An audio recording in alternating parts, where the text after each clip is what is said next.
Okay, I think we're live. We should be live. Hello, continuity. Oh, my bad. Hello, Chicago Bulls fans. My name is Aiden, and welcome back to another stream. Ladies and gentlemen, we've got a Chicago Bulls and Memphis Grizzlies watch-along.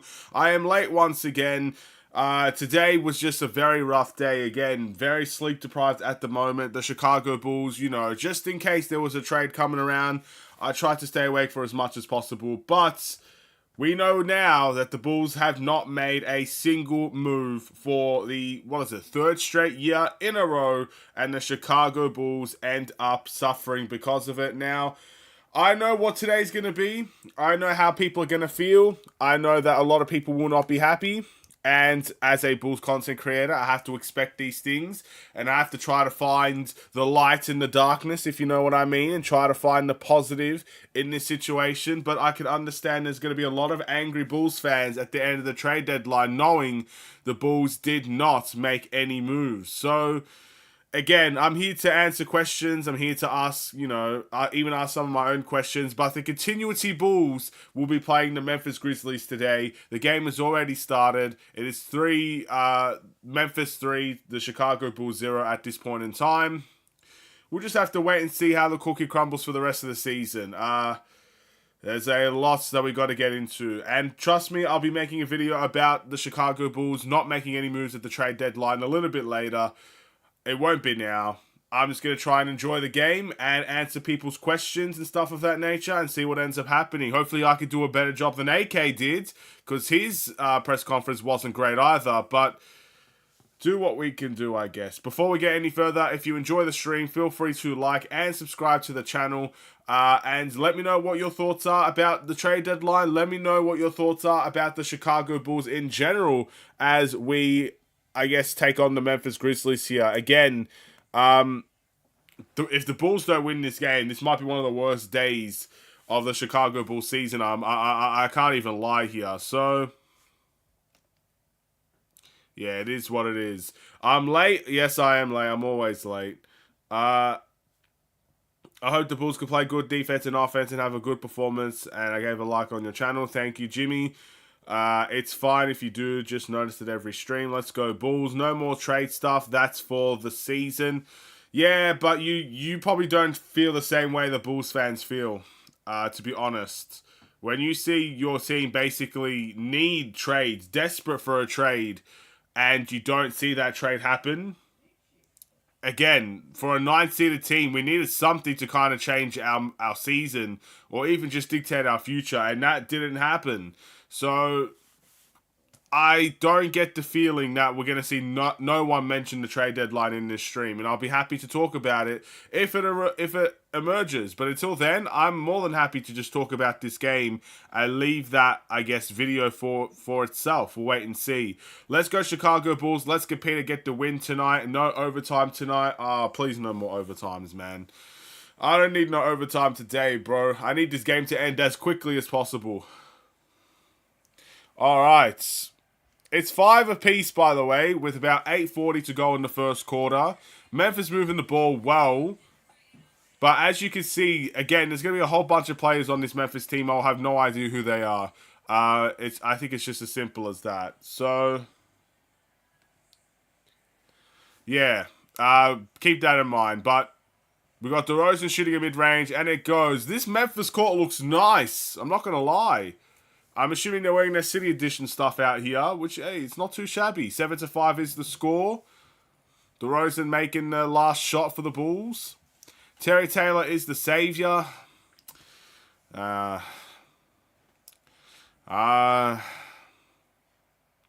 rather Batim. Maybe Sonogu. I don't know about Terry Taylor. Look, we still got a buyout option, I guess. You know, maybe Joe Harris could be the savior.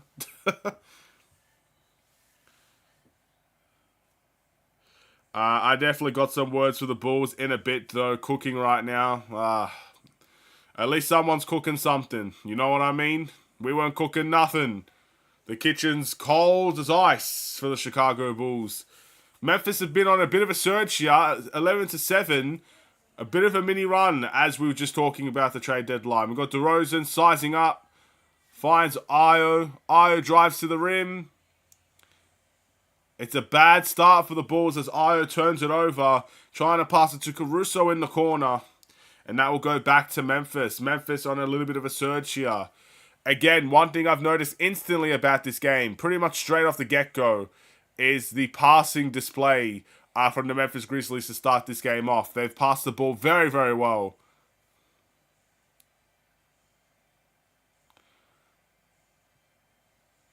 Alright, is that Pippen Jr.? No way. He misses the layup, but Memphis with the putback. 13-7. Alright, again, there's a lot of unknowns here on this Memphis team, but the work ethic seems to be there to start off this game. We've got Kobe White, finds DeRozan in the corner. Nothing but net for DeMar DeRozan. Wow. 13-10. Jaren Jackson in the post. He wants to go at Vucevic, and he does so. Alright, Jaren Jackson gets the post hook to go. We've got Vucevic, shoots the three. He misses. Kobe gets the long rebounds. Misses Vucevic as he drives to the rim. We're going back to slow basketball here. Caruso to Vooch. Vooch to Io. Io finds his mid-range. And it falls in for Io DeSumo. Timeout for Memphis. And we are, again, we're still down to start the game. 15-12. We're down by 3. And yes, absolutely crazy. This is going to piss you off.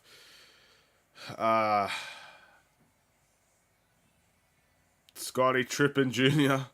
I'm pissed off the Bulls made no moves at the deadline. Look, did you really expect them to make a move? I mean, as soon as the Zach LaVine thing came around, what move did you think they were going to make? They've made, the Bulls press conference, the Taurus Counter Service press conference. I haven't even seen it, but I've seen the quotes. They sound the exact same as they did 3 years ago. Nothing has changed in that mindset of the Chicago Bulls front office. Nothing. They've made it very clear from the very beginning of the season they wanted to keep DeMar DeRozan. So, of course, DeMar didn't get traded. They wanted Kuminga for Alex Caruso. We all know that was never going to happen. And what else were they going to do? They just weren't going to do anything. I think a lot of people expected it, but a lot of people would not be happy about it. That's how I view this kind of situation with the trade deadline. But I think at this point, I'm more upset with the interview than I am with actually making no moves. I could give credit to the fact that we wanted to move Zach LaVine, and Zach LaVine ended up having his season-ending surgery. Whether that was deliberate or not, that's what ended up happening. I can respect the Bulls being in trouble because that was the deal they wanted to make happen. But when you go out there and you say there is nothing that the Bulls could have done to get better, and that you want to be competitive, I'm sorry. Did you see the players that ended up leaving their teams, their respective teams? We wanted Bogdanovic. He ended up leaving to the Knicks. We wanted Quentin Grimes at one point. He ended up leaving for the Pistons. We wanted Buddy Hield. He ended up going to Philly. You cannot tell me there was absolutely nothing that the Bulls could have done to have been better. I mean, the trade deadline towards the end was pretty jam-packed with trades. Even Patrick Beverley went to the Bucks, I believe, for about... he got traded from Philly to the Bucks. You can't tell me there's no one out there that the Bulls could have used. So that's where I'm upset. I'm upset because you could have just said, look, we didn't want to trade Caruso. We didn't want to trade DeMar DeRozan. The only person we wanted to trade is Zach LaVine. And I would have understood that.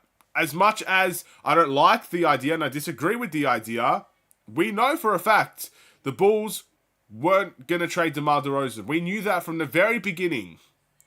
So it's not like they lied to us. They knew that we knew what was going to happen. But to say there was nothing that you could have done, that's where I have to call it out. That's rubbish. That is absolutely rubbish. Bro, I was pissed as a Heat fan. We're not making any moves. We're pretty much looking at the buyout. We're going to be looking at the buyout as well. There's already rumors that we're going to get Joe Harris in the buyout market. Joe Harris won't do anything for the Bulls. I know he's a three-point shooter, but I just don't. I just don't think he's been that good since his injuries. really come back to haunt him. I don't know what we're going to do in the buyout market, but I know that's what we're looking at as well, with one contract spot left. And we might not even use it. Who knows? But at least the Heat are up there, you know. The Bull, like, how could someone say we're supposed to be competitive? The Bulls are supposed to be competitive in the Eastern Conference. That's what we strive to be. But we're the 9th seed. Like, don't you think you should make trades to make us more competitive? I just think that's a very disrespectful comment. Like, does competitive mean the play-in tournament to you? Is that what competitive means? Because that's not what competitive means to the vast majority of Bulls fans. It hurts, I'm not going to lie. It does hurt. AK said, we are 3 games away from the 6th seed, but we are 6 games behind, not 3. He is clueless. Again, I didn't see the whole interview. I just saw quotes coming out there from certain things. 3 games away from the 6th seed is crazy. We're like 3 games away from the 8th seed. I'm pretty sure we have 24, 25 wins? I think the 8th seed is 27. That's 3 games below. Maybe 2. Like, literally, that makes no sense. We are 3 games away from the 8th seed, not the 6th. I wish we were 3 games away from the 6th seed. You know what? I wish we were in the 6th seed. I could understand not wanting to make a trade if we were in the 6th seed. Yeah, I don't know, man. I don't know. We're, again, continuity Bulls. We're no longer Chicago Bulls. We're continuity Bulls. Iowa makes a 3. 18-17 is the score. I want to compete for a championship. I don't want to compete for the play-in tournament. This is bullcrap. Well, again, I don't see a reason to say we want to be competitive. The best this team will do this season is a first-round exit in the playoffs. It's as simple as that. With the injuries that we have in this team, I can't see a way the Bulls could truly be competitive in this season. I really don't. We will be a first round exit if we get out of the play-in tournament. We'll verse Boston, we'll verse Milwaukee, we'll verse Philly. We'll probably Joel Embiid coming back, and we will get smoked in those series. It will not be a competitive series. So I don't get it. I really don't. I'm not saying you had to trade your entire team away, but to make no moves is astonishingly bad to me. And for the reasons as well. Again, I'm more upset for the reasons than I am the fact that they didn't do anything. I expected them not to do anything. I've said it pretty much every day up until this point since Zach LaVine got hurt that the Bulls are not going to do anything. But the excuses... That's where it really hurts. That's where the wound cuts deep for the Chicago Bulls, if you know what I mean. Would you want Joe Harris, Daniel House, or Seth Curry? Which of the 3? I think I'd rather Daniel House. I feel like a lot of people want Daniel House. Again, there was right before I went to sleep. I didn't get much sleep, but right before I went to sleep is when they waived him, I think. And there's a lot of contending teams that might be interested in him.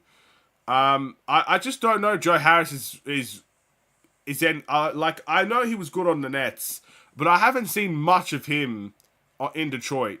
And every time I hear someone talk about Joe Harris, it's not been good. So I don't necessarily want Joe Harris, but maybe on a cheap contract. What's the harm? It's not like it's gonna, make us any worse. And Seth Curry, I just feel like we have too many guards. I mean, Joe Harris is a guard as well. I don't know, man. We're all over the place, man. It's as simple as that. I just don't know what else to say. We're just completely all over the place. I'm not surprised at all that the Bulls didn't do anything because this team loves being bad. Again, it's continuity. This is what continuity is all about. The continuity Bulls. We stay the same. No matter how good or bad it is, we just stay the same. What about Killian Hayes? Can he still get better? I'm stunned that they even waived him, to be honest. I knew he wasn't playing amazing basketball for the Detroit Pistons, but I always viewed Killian Hayes as someone that would take at least 5 years to really develop into something special. I never thought he would just develop straight away, but clearly Detroit just didn't see that future in him, so I don't know. But again, it's another guard. Do you want another guard on this team? I'd rather a forward. We need a wing player. We need a forward. You know, Toy Craig, you know, he has another ankle injury. I don't know if he's playing today or not. I haven't seen him. Patrick Williams, he's hurt. You know, Dalen Terry, Julian Phillips, you can make the argument they're not ready. Like, at this point, I'd rather a forward than anything. So that's what I think we should be looking at. As a wing, Korkmaz, maybe. Don't want Harris or House. Give me Marcus Morris. He's the best fit. Potentially another veteran, a veteran that plays tough. Wouldn't be opposed to that. I think his contract is $20 million. When you buy them out, they're gonna sign for however much the Bulls have. They're not gonna sign for $20 million. Would be over the luxury tax if we're gonna pay anyone $20 million. That's crazy. No way. They were supposed to trade Killian Hayes last offseason, but Monty stepped in. Well, now they went from Monty to just waiving him. I did not expect that. I think for me, that's the biggest thing that came out of the trade deadline. Yeah, I know the Knicks made some big news, with big trades with Detroit, but I think the most unexpected thing that happened was Killian Hayes being waived. I did not expect that. I wonder what happens to him now. I doubt the Bulls would be interested in Killian Hayes. But we'll see. You never know. Craig is playing tonight. Thank you very much, Jimmy. Bulls always looking for scraps. That is sad. I don't understand it. Based on the comments that they brought out in the press conference, I don't understand how you don't make a trade. I don't understand how you can say there was nothing out there that makes us better, yet we're the 9th seed. Like, I'm sure there's tons of ways we could have got better, in my opinion. Some of the players that ended up going, you know, for so little as well. I mean, I don't know, man. I'm not surprised that nothing happened, but I'm surprised by the comments. I did not expect the same comments 3 years in that we saw in the first year. And it just hurts. And again, to get the stats wrong as well. It's crazy. It is crazy. Imagine if AK is looking for his Jokic through the scraps. Look, man. At some point, you got to build a team around a player. You can find your Jokic. If we had Jokic on this team, do you think we have the team around him to win a championship? That's the question I'll ask you. It's not just one player that's the problem.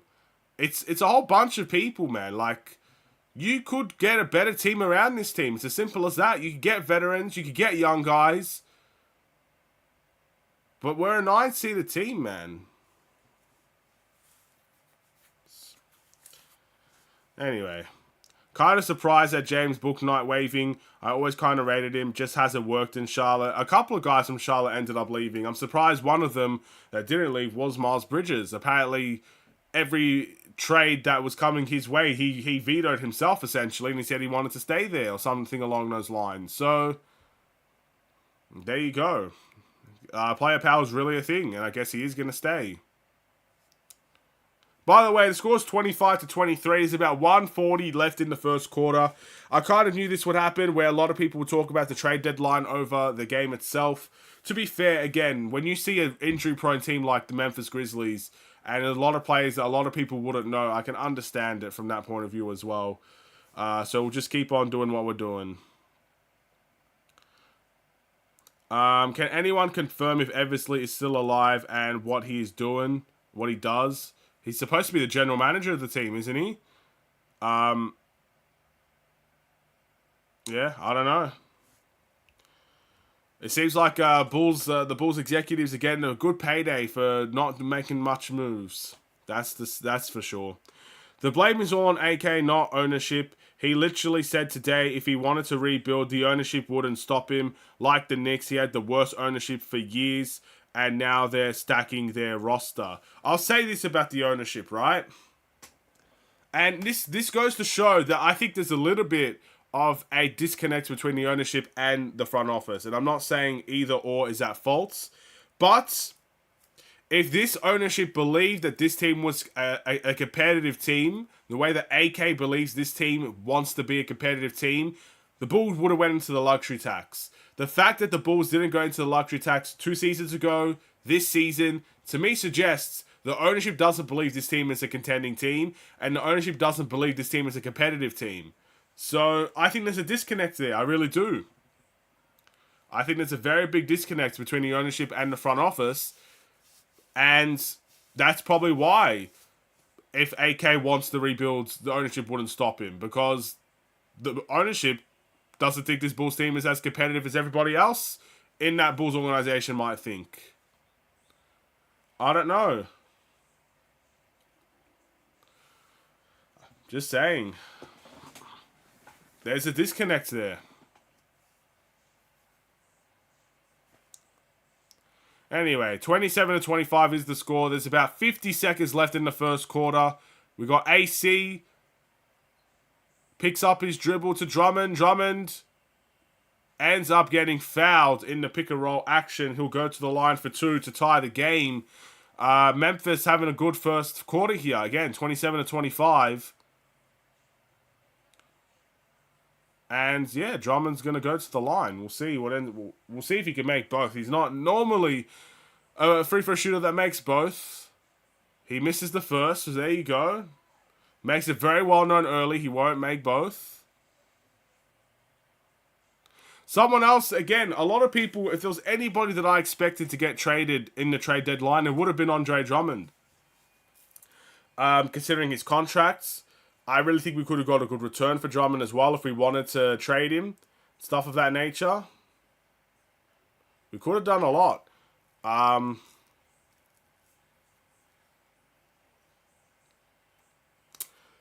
Yeah, it's tough.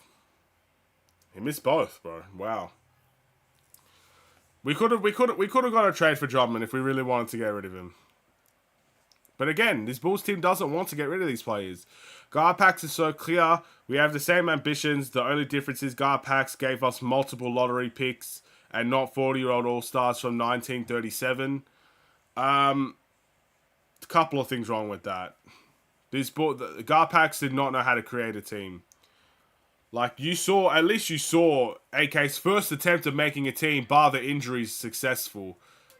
Garpax, I mean, he got Derrick Rose. They drafted better. I think they were both bad. I think they're both bad, to be honest. No, none of them are clear, bro. They're all clear bad. That's how I view it right now. They are clearly bad, both of them. Garpax and AK and Mark Eversley.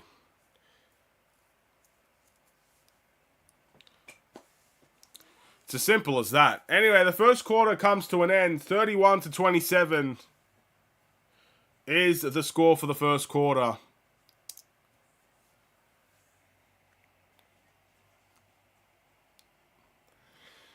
And I'm not going to lie, I didn't really see a single thing of that. I saw a couple of free throws, I saw a pick and roll, I saw DeMar make a mid-range, and that's about it. Again, my eyes are really drawn on the chat at the moment, just trying to see what everybody's saying and stuff of that nature. Again, I can see a lot of people not happy, clearly. I'd rather be the 10th seed with a top 5 pick every year than have the same roster spots 3 straight years in a row and be the 10th seed. Hey, look, we still have our pick. We could still get a top 5 pick this year. Top 10. We could still get a top 10 pick this year. Well, it's possible. What's wrong with 7? You know, you never know. 7 could be coming around again. We have our own pick this season, and I don't think we can trade it. But it would have been nice to get another one. I'm not going to lie. It would have been nice to get another one. But again, like, everything that we've said from the beginning of the season happened. AK will trade pick 5 for 2 second rounders because that's just AK. He can't trade this pick. You can't trade consecutive picks. We don't have our pick next season. We didn't have our pick last season. He has no choice. He's gonna have to select someone with that pick, whatever it is. He's going to draft Dynamo Kebab and Chips and play him in the G League all season. Well, that's a big possibility. But I would say it's on the coaching staff more than AK to put someone in the G League. That's definitely a coaching staff decision. 7th pick for Patrick Williams 2.0. What are you guys trying to get me upset, bro? Like, look, we need another wing, that's for sure. But we've drafted about 3 of them. You know, we've drafted wing players, man. We've drafted Dalen Terry. We've drafted Julian Phillips. I don't even know what the Bulls do with their pick. I don't know who they go after. In my mind, if we're not keeping Drummond, you have to go for a center. So I think a center would be on the horizon for the Bulls, in all honesty. But I don't know. We could get a point guard for all we know. Like I don't know what we do with that pick. I guess it all depends on where it lands as well. But again, if the Bulls remain quiet in the offseason as well, like, I don't know, man. DeRozan mid-range. That's a miss. We got Memphis. It looks like they're going to play it slow.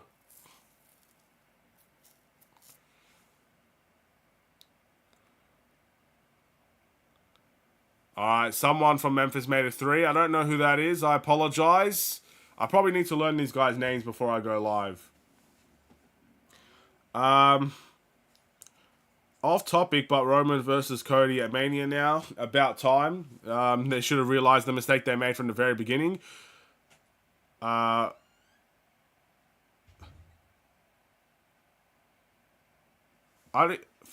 is nice. Has DeMontis. I can't see the rest of your chat, to be honest, but something about DeMontis about him. I'm assuming you're comparing him to DeMontis. Ah, man. I don't know. Oh. It looks like, bro, Memphis are killing us right now. Memphis, a missed 3. DeRozan gets the rebound. Io fakes. Probably should have shot it. And that's out of bounds for Memphis. Oh, man.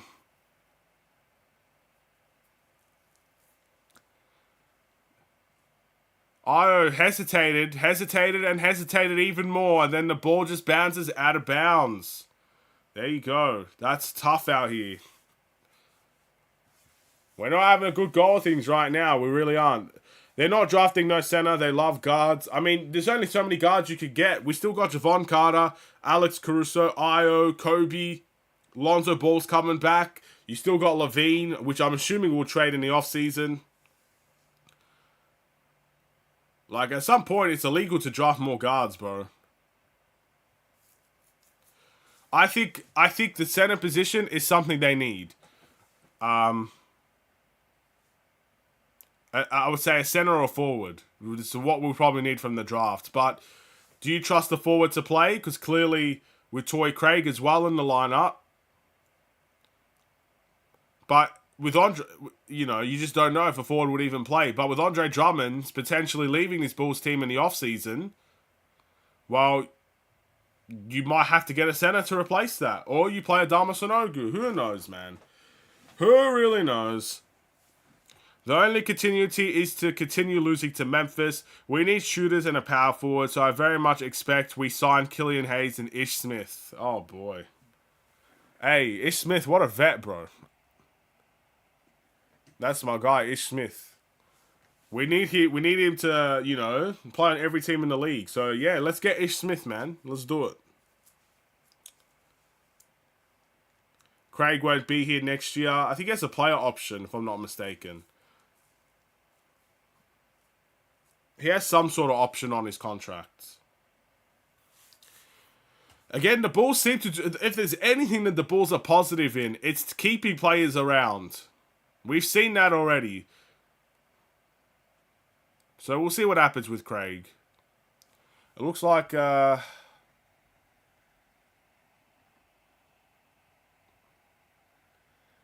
stream kind of froze for a bit. Let's resume that. We're almost down by double figures here against Memphis. He deserves more money. He will decline it. Well, does he deserve more money? I think some people will say he deserves more money, but he has been injured for 2 months. I guess it really depends on what he does down the stretch of the season. Can't have Hayes and Ish, only one roster spot unless someone gets waived. Terry Taylor, bro, I guess. I don't want Killian Hayes, to be honest. I don't want Ish Smith. Well, I think it'd be funny if we got Ish Smith. Why couldn't they keep Lowry around? The only one that really mattered. Lowry got benched. Bulls, again, I don't think Lowry would be the Lowry you think if he stayed here. That's the problem. We never, ever used Lowry correctly. We never did.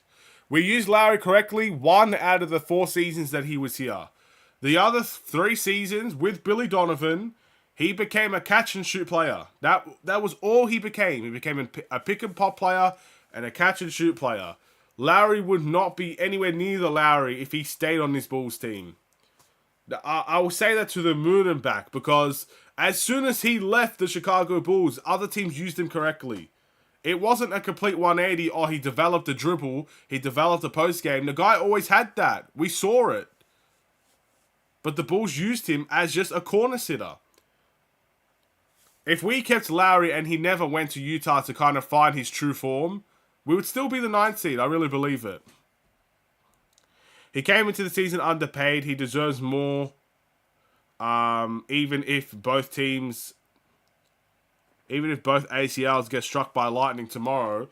Well, look, there's a reason why he came into the team underpaid. It's probably because no team wanted to pay for him.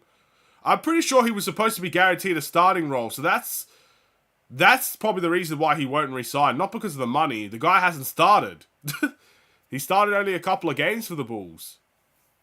He's not even starting now. He's not starting now, is he? He's coming off the bench still. So that's the reason I see if he doesn't want to accept his contract. I think he wanted to start his role and he's not going to get it. What does that say about Bubblegum Billy Donovan? Well, again, we're getting into situations we all want to see happen. I don't think there's any Bulls fan that wants to keep Billy Donovan. Vucevic for 3. He gets it to go. Bulls on a mini run here, only down by 5 now, with about 7:28 to go. They've been getting destroyed by Memphis in the first half. They need to kind of surge back here, see if they can take the lead by the end of the half. But yeah, it does say a lot about Billy Donovan. It says a lot. Because I'm pretty sure the Bulls wanted to keep him as well. We did a sign and trade because Lowry wanted to leave. But I think the Bulls wanted to keep Lowry. But he was never going to be the Lowry that we see in Utah.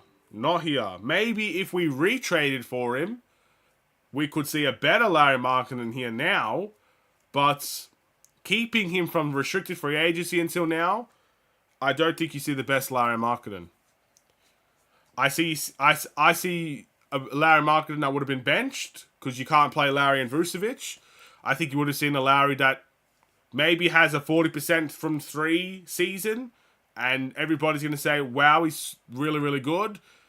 But not the Larry that you see now. You're not going to see the Larry that's in the post. You're not going to see the Larry that shoots the mid-ranges. The Larry that attacks the paint.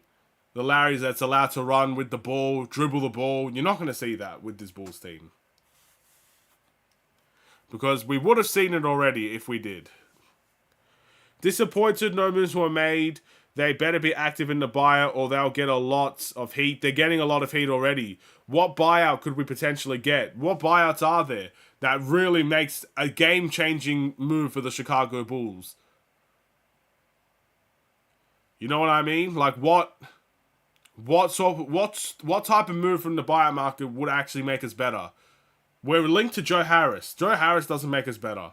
He adds shooting, yes, but he's been injured, or his injuries have taken him from being a great player to a subpar player. You know what I mean? Like I don't know what buyout actually makes us better.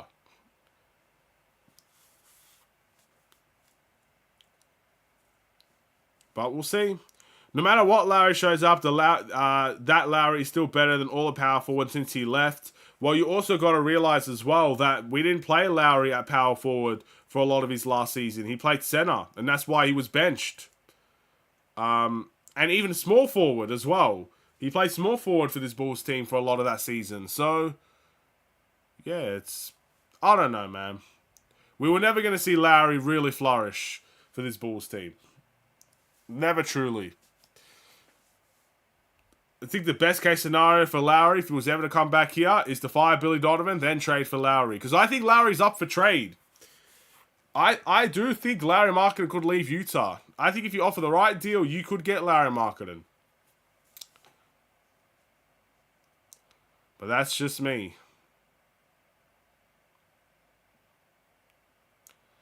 Alright, Torrey Craig gets a rebound. Vooch to DeRozan. DeRozan finds his way into the mid-range. He enters the post. He turns it over. It looks like there's going to be a foul called on Memphis there.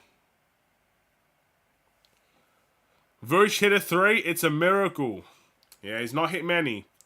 Who is the Nikola Jokic in the buyout market? Is it Killian Hayes? Killian Hayes is not going to be the Nikola Jokic of the buyout market, man. He's not. You know how many people... Again, Detroit fans don't even like Killian Hayes. There's a reason why he got waived. But you know how many people are putting like posters of Shanghai Sharks jerseys on Killian Hayes? He's not going to be the next Jokic. He could be a solid point guard for someone, but I don't think he's going to flourish into a superstar after being bought out. I really don't.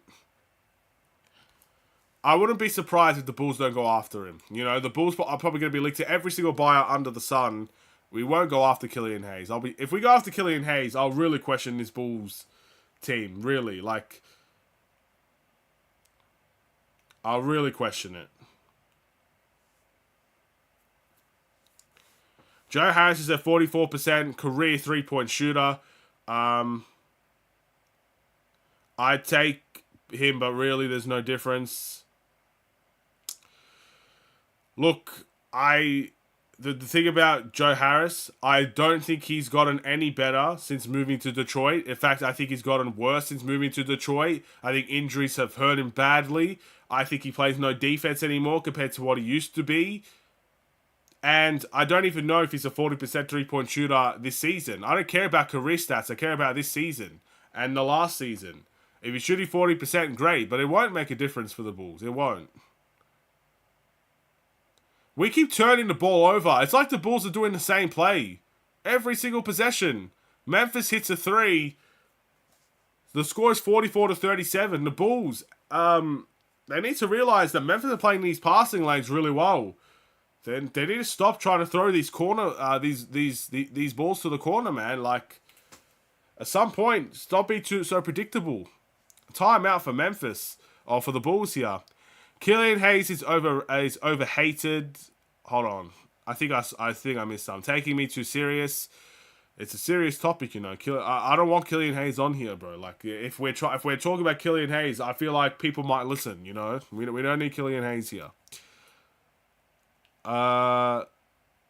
Killian is the biggest first-round bust of recent memory. He'd make us worse, to be honest. I don't think he makes us worse. It's just completely unnecessary.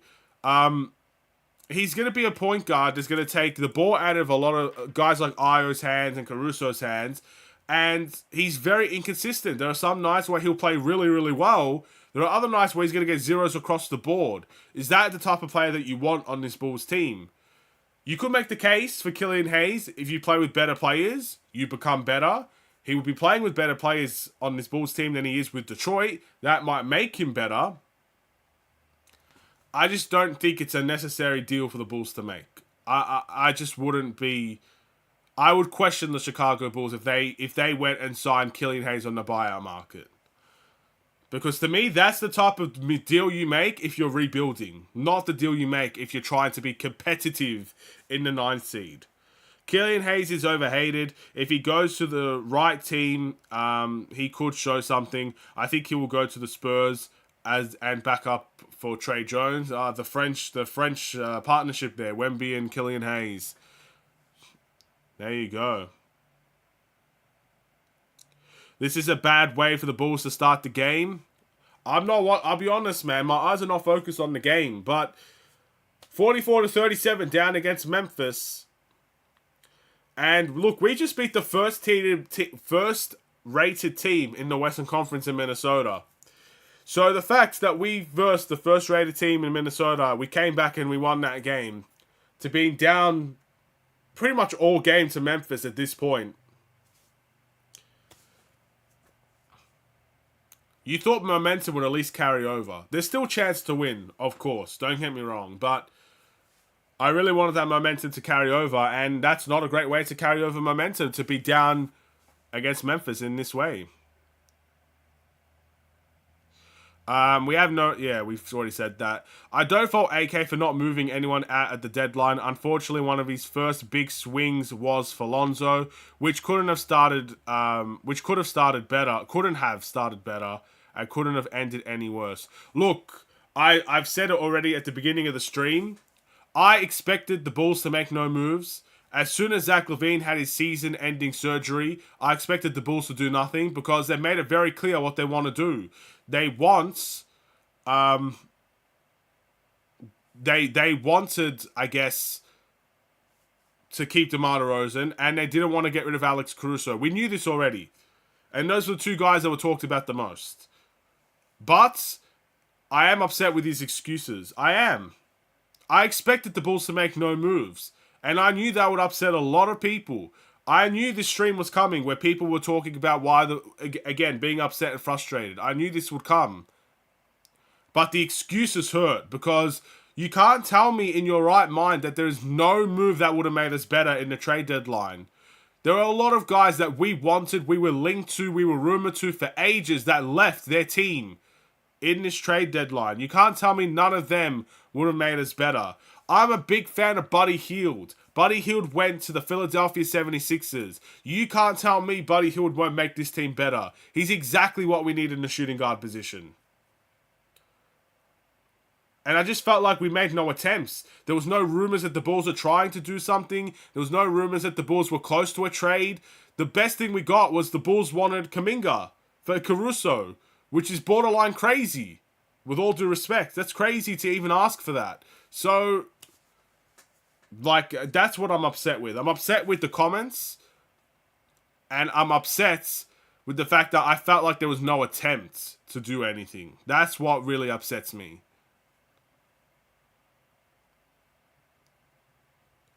So, yeah, there you go. Pistons just waived Gallinari, someone we have been, always had interest in. Yeah, Gallinari a good 4, but he's been pretty hurt last season with his torn ACL. I'd take Gallinari. He's a forward. We need a forward. He can shoot. We need a shooter. He's very underrated in the post as well. So I'd take that because Vucevic doesn't even play in the post that often anymore. So I wouldn't be opposed to that. We're playing Vooch and Drummond again, ladies and gentlemen, together. So this big ball lineup might be here to stay for a little bit, but maybe we're just getting so bullied by the Memphis Grizzlies that we decided to play a bigger lineup, because it seems like the only big that Memphis actually have is Jaren Jackson. So yeah. Drummond staring him down as he contests the shot. Kobe shoots a 3, and it falls. Bulls are only down by 3 now, down by 2, 45-47. They need to surge for the rest of the quarter here. I want to take the lead by the end of this. Kobe's got 8 points, and Memphis just hit a 3, so that's 50-45. Gallinari at the 4. He's pretty old and injury-riddled, though. I'll be honest, I couldn't care less how old Gallinari is. Again, if you're thinking about the mindset of the Bulls, if this is... What's Kobe doing? Chill, Kobe. It's just a game, bro. It's just a game. Anyway. What was I going to say? If AK has the mindset of competing, age goes out the window. You need to compete. If that's the mindset we're all supposed to play along with, then I don't mind how old Gallinari is. I don't even mind how injury-prone he is. If he can help us, he helps us. It's as simple as that. How is that a foul on Kobe? That's embarrassing. The Bulls should challenge that. Kobe got a tech. Oh, man. The frustration is seeping in this Bulls team. You can see it if you're watching the game. We have 9 turnovers in the first half. What a joke. That is a joke. He said he was on the phone all day for the last few days. It wasn't lack of effort. He said it. It was a buyer's market. He tried being a buyer as well. Yes, he could have made a small move, but that's not going to move the needle anyway. with all due respect, you could be on the phone all day and still not make an effort. If you're out here asking for Kuminga for Alex Caruso, I don't classify that as effort. And being on the phone all day, that doesn't necessarily mean you're the initiator either. You could be listening to trade calls. We know AK likes to listen to trade calls. He's been very open about that in the past. He's open about trade talks with, teams like the Warriors, teams like Philly. He said he's listened to trade conversations. He's doing that for 3 years. But are we going to make the same excuse for him for 3 years now? Oh, we listened, but we couldn't find anything for 3 years. That's what we're going to do. I'm sorry. I just respectfully, again, I'm not here to disrespect the front office. I try to keep things as respectful as possible, but when you give the same excuses for 3 straight years and you're the 9th seed, you're not the 1st seed, you're not the 6th seed, there's not, light at the end of the tunnel here for the Chicago Bulls. You have to make a move. You have to be an initiator of a move as well. You can't just be the listener. We're not in a position to be listening to trades. If we were, for example, the Boston Celtics, right? Boston don't need to do a thing. They could do a thing. They don't need to do anything. They are comfortably first in the Eastern Conference. They are chilling. They just got to get prepared for the playoffs and be ready. They can listen to trade talks all they like. Doesn't mean they have to do anything. The Bulls are the 9th seed.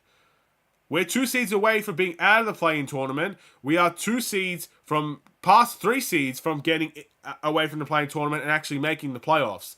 We're in a very, very, very important stage of our season. You have to be initiators. You can't just be listeners. You can't. You can't. But again, I want to be respectful. I'm not going to cuss out the front office, but I have to call it how I see it as well. They went with continuity again. And continuity has not worked. I get it. There's a lot of upsetting things. The Lonzo Ball situation is massively upsetting. And I wish we never saw the Lonzo Ball injury. I could only imagine where we would be if we saw a healthy Bulls team with a healthy Lonzo Ball at the level he was playing at. I can only dream of it. But unfortunately, it did happen. And you have to make changes from that. You can't just stay the same. That's a $20 million player that is not playing for the Bulls. You got to find a way to change the team accordingly because of that. And it's not just off-season. If you're just going for the off-season, you're doing a part-time job. That's how I view it.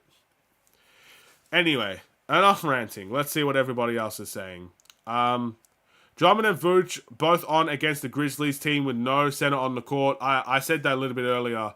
I think we're getting that bullied by Memphis that we had to play a bigger lineup. Look, whatever works, man. I'll take the win against Memphis. I want the win against Memphis. So, yeah. This will take a number of chats. Okay. Go look at Caruso stats right now. Do you think that's worthy of Kuminga? But that's what I mean. I don't classify that as major effort. When you say you need a trade that blows away, I guess... When you say you need something that blows away, the team, a blowaway offer for Alex Caruso, right? To me, that's not effort. That means there's about 30 teams calling you for Alex Caruso. Again, there's literally reports that Alex Caruso got the biggest interest in the trade deadline. There are reports out there that suggest this. But just listening to trade talks all day and shutting the phone on them is not... It's not... To me, it's not effort. It's not effort. It's listening. I can listen to everybody. That doesn't mean I'm putting effort in to listen to everybody. I could still slam the door in your face. If someone knocks on the door right now, I can listen to what they have to say, but I'll still shut the door in their face if it's not something that I'm interested in. It's not really effort, in my eyes at least. We did find a way to change the team. Kobe White emerged as the franchise point guard. That's luck, though. That is not making an effort. We had Kobe White already on this team. You have to give all credit to Kobe White for development, but that is not on the Bulls. That's on Kobe White. Kobe White made this team worth watching, in my opinion. So, again, the best that we did, what did we do for the point guard situation? We signed Goran Dragic a year ago. That didn't work out for us. We signed Javon Carter this year. That hasn't worked out for us. But other than that, what other moves did we make in the point guard spot outside of Kobe White emerging?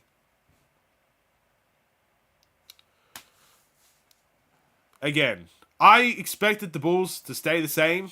I just hate the comments. I hate the comments. I hate the interview. Because it just feels like it's the same thing. It feels like last year. We're in the exact same position as we are last year, right? We could potentially, it's still a very high possibility, we could finish at the same record that we finished last year. Imagine what would happen.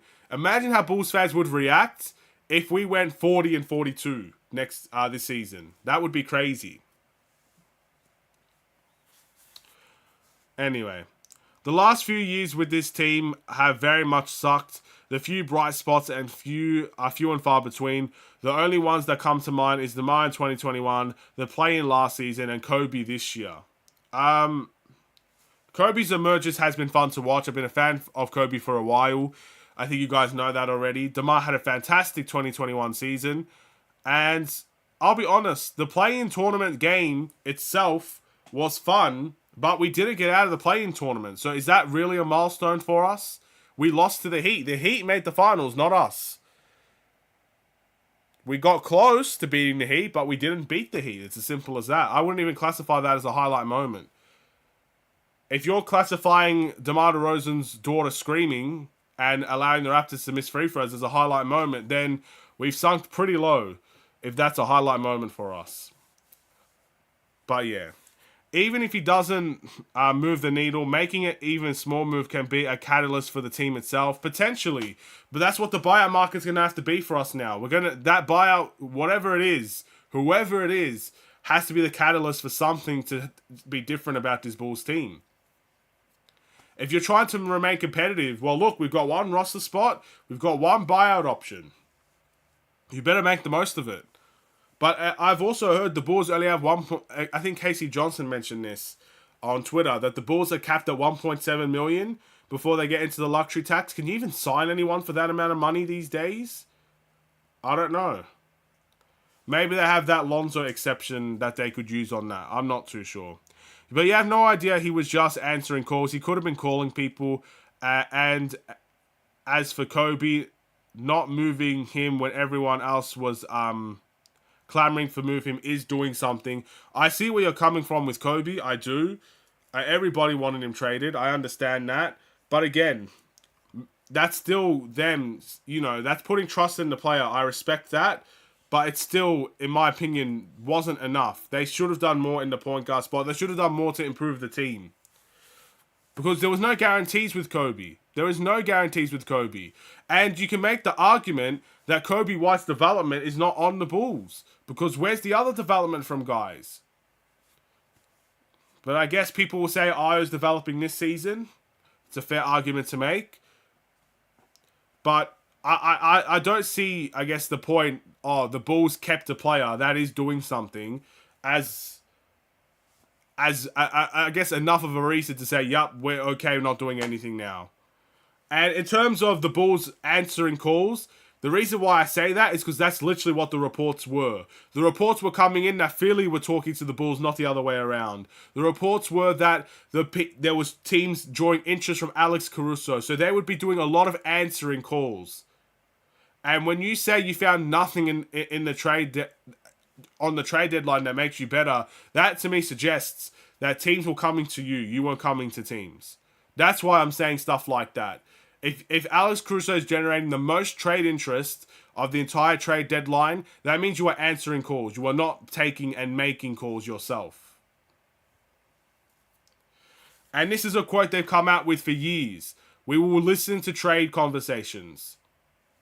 I've never heard the Bulls say we will make trades. I've never heard the Bulls say we will call teams to make trades. And plus, there's also a stat out there that the Bulls have made the least trades from the last 3 seasons. We've made one trade since, 3 years ago, 2 years ago? One trade. Again, the stats are there for you. I don't need to make it up. The stats are there. We did sink low. That's a highlight. Anyway, everything else sucks though. Not made the playoffs since 2021. Draft picks are all projects. Billy Donovan doesn't want to make the most of the time. No real size. Again, we're going to have to wait and see how Julian Phillips develops for the next couple of seasons. That's going to be a big one for us. Because that will add some size, and he's very athletic as well. But again, he needs time. He needs time. I know it's very frustrating at the moment to be a Bulls fan, but the one thing we cannot lose is our patience towards the young players. We have to be patient with Julian Phillips. We can't be saying this Bulls team sucks, everybody gets traded. We got to be patient with Julian Phillips. We have to be. Do not lose your patience on the young guys, ladies and gentlemen. Because in 2 weeks' time, our anger for the trade deadline will fall away eventually. You still have these players here that you have to deal with. And there are certain amount of them that need the patience and support. Julian Phillips is one of them. So, he is a project, definitely. And he needs time. I'm excited for Julian Phillips. I'm excited for him because I think there's something about him. I really do. Io looks good, seen flashes in Pat Williams. And I disagree, Larry only got good because he was gone.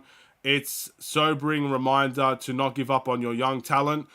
I'm saying the first season we saw Larry Markkinen, we saw what we saw from Utah. Not at the extent that we saw it in Utah because he became an all-star in Utah. The first season we saw Larry Markkinen, he was more than just a catch-and-shoot player. He was more than just a guy that you do pick a pops with. He was dribbling the ball. He was in the post. He was the one taking the last shots for us at times. I'll never forget that buzzer beater he had over Paul George. But I don't think that was his first season. But either way, he was more than just a catch-and-shoot player. When Billy Donovan came into the team as the coach, we did not use Larry the same way that we used him before. We used him as a pick-and-pop player. We used him as a corner sitter. And that was about it. And that's what I mean with Larry Markkinen. I'm not saying he is definitely a sober reminder not to give up on the young player, but it's a sobering reminder that you have to let the young players play their style of basketball. If you restrict a player, they'll never become good enough for you. They just won't. If we saw, again, because Billy Donovan is still the head coach here, by the way. If we saw Larry Markkinen on this Bulls team, I think you'd see a better version of a catch-and-shoot player. That's what I think you see with Larry. He was benched by the end of our time here. It is definitely a sobering reminder. Again, we get reminded, we get slapped in the face with this every single season to not give up on our young players. But it's also a reminder that you have to use the young players correctly. And if you don't, then they won't develop. They just won't develop. It's the fear that we have with all of our guys.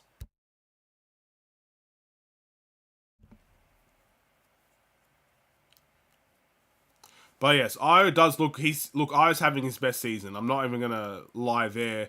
Flashes of Pat has been the same thing for 4 years. It's the same flashes, but improved season as well, statistically wise. AK is not the person people projected him to be. Everyone thought he was the savior, that he was Batman. Remember when people saying in AK and me we trust, everyone sees him as a joke across the league. Well, it's up to him to change that narrative, man. Look, again, I'm not going to see, like, after today, I'm going to move on from the front office. I'm not going to talk about them anymore after this. Because I have to move on. Just like everybody else will have to move on. We have to accept what's put in front of us here. It is as simple as that. But if AK wants to change that narrative, that's all up to him. He has to change that narrative. Will it be in the off-season? Maybe. Will it be next trade deadline? Maybe. I don't know. It's frustrating because it's been 3 seasons of the trade deadline. We've not done anything. That's the frustrating part. It's frustrating it's coming out with the same quotes every single time. Look, that's the frustrating part for me. But he will have his opportunity to prove people wrong. It's just that it's taking a lot longer than we expected, and Bulls fans don't have patience for mediocrity, clearly.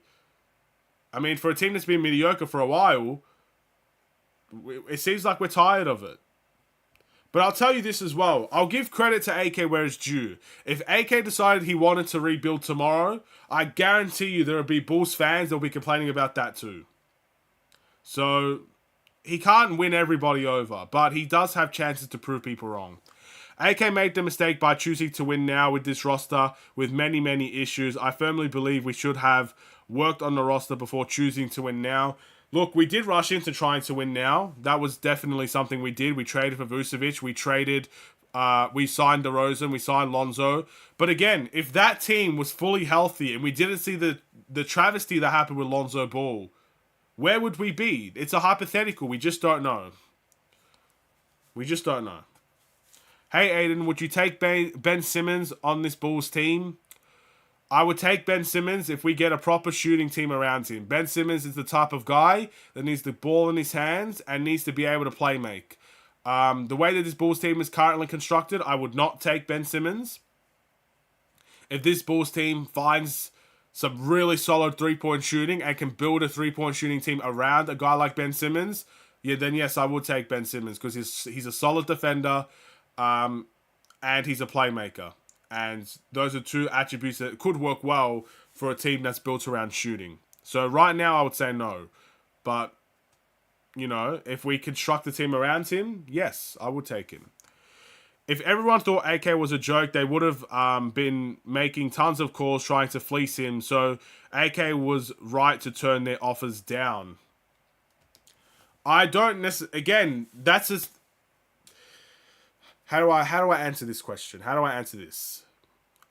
It's kind of right and wrong at the same time. Because if AK was a joke, you're right. Teams would try to fleece him.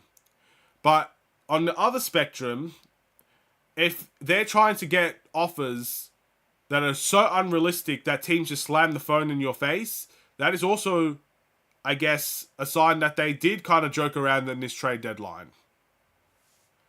Again, when you're getting rumors, when you're getting trade rumors that to get rid of Alex Caruso, you need Kuminga, who's absolutely dominated for the Golden State Warriors this month. He destroyed us. He destroyed many other teams after us. To me, again, if you're overvaluing players, that's a problem as well. So again, it's on both spectrums. We should not be getting fleeced. If someone's offering, for example, a second round pick for Andre Drummond, that's getting fleeced. You should not accept that. And to an extent, yes, that makes him not a joke. I never said he was a joke either. I just don't like his statements. But again, overvaluing players as well. There's two sides of the spectrum, two sides of the coin. Trading for Vooch was the right move at the time, but now it looks like a huge misstep. Signing Zach with the max was the right move at the time, but now it didn't age well. We've been unlucky. We have, again, the Lonzo injury is the most unluckiest thing anyone could ever ask for. To get a guy that fit us to a T, because we know Zach LaVine's weaknesses. He's not a great defender. You got one of the best defenders in the league in Lonzo Ball right next to him. Zach LaVine is not the best playmaker. He averages a lot of turnovers. Lonzo Ball doesn't average a lot of turnovers. He can play make. He can run in transition. He can dictate in transition. It was beautiful. Oh, we need three-point shooting. Lonzo Ball shoots 42% from three. It was perfect. Again, that's why I don't say AK is a complete joke. Because this team was working. The team that he constructed in 2021 was working. And if everything went right, if he was able to stay healthy, Lonzo, if Zach LaVine was able to stay healthy as well, because he's had way too many injuries over the past 2 seasons, I could only imagine where we would be now. I doubt we would not be singing this song and dance. I'll tell you that much. But unfortunately, that's where the luck. We have been very unlucky. I pray Lonzo Ball can come back to this league, and I pray that he's healthy enough to be NBA ready at least. Because this is bigger than basketball with Lonzo Ball. It always has been. The fact that he's had comments in the past where he doesn't know what's wrong with him, and he couldn't walk upstairs. It's bigger than basketball with Lonzo. But I pray that he is healthy enough that he can get back onto the court, whether it's on the bench or starting, whether it's for the Bulls or not. I pray that he can get healthy. If the Bulls were to trade him, if Zach demanded the trade, the Bulls shouldn't have. If the Bulls were to trade him, if Zach demanded the trade, the Bulls shouldn't have to. I don't really know what you mean. Can you explain that? Elaborate that a little bit more? Oh, there's a... Oh, never mind, bro. There's a comment up the top, bro. Okay. Now this offseason, we could lose DeMar and Drum just because the lack of cap space. Zach's contract trade kicker was a huge mistake. 15% of the trade. That should be put in incentives that... incentives that demanded. Look, if you trade Zach LaVine, I think there is an opportunity you could still re-sign DeMar DeRozan if you wanted to. I think there's still an opportunity to re-sign Andre Drummond if you wanted to. I think people are expecting Drummond to make $20 million next season. That's not going to be the case. He'll make money. He'll make more money than $3 million, that's for sure. But he won't be making $15, $20 million next season. I doubt that will happen. But you also got to realize as well, I'm pretty sure the TV right deals kick in next season as well. So we should have more money just based on that alone. I'll tell you this much. If we're going to re-sign DeMar DeRozan, it better be on a cheap deal. I don't want to pay $28 million or more for DeMar DeRozan again. Because again, that to me is the sign that we're going to get nowhere. If you re-sign DeMar DeRozan, for example, for $28 million next season, you will have no cap space to improve the rest of your team. So you're going with the same team again. And I think the Bulls, according to the rumors, I can only speak about the rumors here. According to the rumors, they are very far apart in contract negotiations. So the way that I see it, the Bulls want to keep DeMar on a cheaper contract, and there's a possibility DeMar might want more money. So I don't know. There was a rumor a year ago that DeMar wanted a max contract. I doubt he gets that with this Bulls team. So we'll see. Time's going to tell all for this Bulls team and its moves. Kobe White misses a sitter in front of the rim there. And Memphis are in transition. By the way, the third quarter has begun. We didn't even look at the halftime stats. We're seeing Drummond and Vooch play together to start the third quarter as well. So again, we're getting humbled by the Memphis Grizzlies on the, I guess, hustle stats there, if we're going to see both of those guys play. Vooch is in the post. No double team thrown at him. Post hook, and it falls. More of that, please, Nikola Vucevic. In my opinion, Zach LaVine's contract is similar to Beal's. Zach gets an extra 15% if he gets traded, and Beal got to go whenever he wanted for the price he demanded. It's a little bit different. Again, you can't just mention the differences. Zach LaVine doesn't have a no-trade clause. So it's not up to Zach. Zach goes where we tell him to go. We can respect him enough to send him to a team that he wants. It was clear that we weren't going to do that if he was going to Detroit. But yeah. Beal had a trade clause. He gets to choose his team. Zach doesn't get to choose his team. He can't have season-ending surgeries every year. So by the time the offseason comes and he's fully healthy again, it's still up to us. Anyway, 64-58 is the score. I'm just checking. Yep, the stats are about right.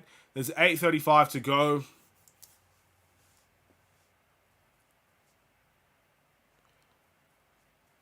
And yeah, with 8:35 left, there's a timeout.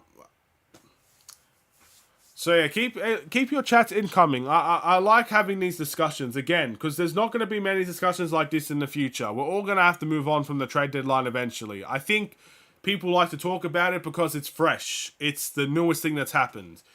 But in a week, people are going to forget about this and focus on the buyout market. We have to turn our heads to what's next, and that is the buyout market. We need to find that one player that will make the difference for the Bulls in that buyout market. Who is that going to be for the Chicago Bulls? We're going to have to figure that out as well. That could happen very soon. That could happen in a couple of weeks' time. I think the buyout market, you have until March, if I'm not mistaken. You have until March to make a signing, and then or late February. Otherwise, they won't be able to compete in the playoffs. So the Bulls have to figure that out soon as well. You have to turn your heads to what is next. But yeah, keep them coming. I'm literally... Why am I seeing someone playing golf on the Memphis court?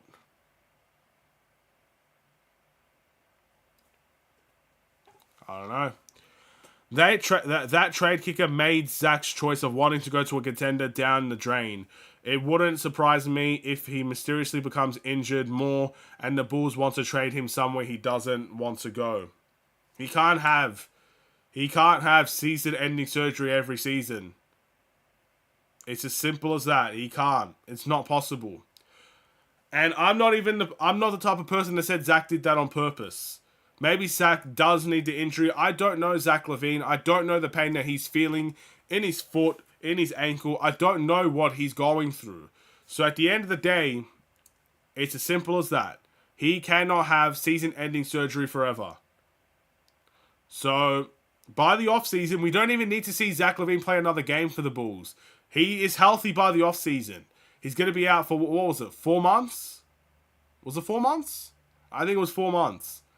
That's all. Again, by next season, he's ready. So, we can still trade him by the offseason because every team will full well know Zach LaVine will be ready to play next season. So, it's very possible. The Beal and LaVine contracts were similar because they had a bigger edge against the organization. I think the no trade clause for Beal, that was shown out of respect to Bradley Beal. They didn't want to get rid of him. They thought they could build a team around him, and they never built a team around him. It's as simple as that. That contract was built up on respect. I think the trade kicker was not built up on respect. I think that was built up as a precaution because of who his agency is. And his agency probably wanted that trade kicker because they would get some money as well. It's not, to me, it's not the same. It might end up with the same thing. Zach goes to the team he wants to go to. It could be a possibility.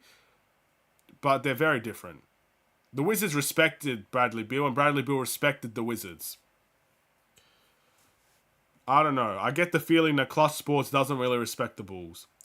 At this rate, I wouldn't be surprised if we ended up trading him for scraps. We'll wait and see. Time will tell. But I don't really want a player that doesn't want to be here. So whether it's scraps or whether it's the best trade we could possibly do, I think it is time to move on. But I don't like getting fleeced. If Zach LaVine, stays here next season because there's no realistic offer, I don't know. We'll see.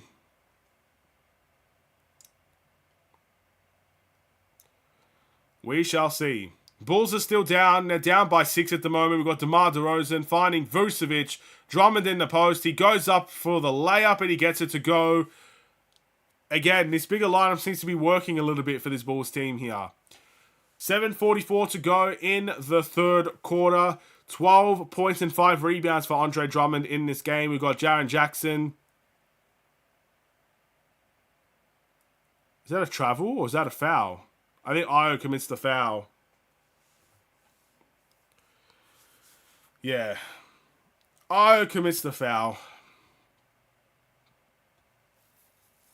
By the way, guys, I must say as well, if you haven't liked the stream already, I haven't checked how many likes we actually have. I will quickly see if we've reached the double digits like goal. But if you haven't already and you are enjoying the stream, or if you have more things to say, feel free to get involved with the stream. Feel free to let me know what you guys think in the comments and stuff of that nature. But also, if you haven't liked the stream already, feel free to like the stream, as that will really help me out also. Let's quickly take a look at the like situation here. We are 1 like away. So there you go, ladies and gentlemen. 1 like away from the double-digit like goal. I just seen Memphis run out in transition, and there's a slam for Memphis. There's an extra 2 points on the board, and it's back to 8 points. I have not heard anything about the commentary team. I need to hear Stacey King's voice right now, man. I want to know what they're saying about certain situations. The Bulls hit a 3. That was DeMar DeRozan that hits the 3. We're in a tight game, ladies and gentlemen. And my earphone seems to be stuck. There it is. There we go. A steal for the Bulls. Kobe White hits out in transition. Gets rejected. Scottie Pippen Jr. says access denied. DeRozan.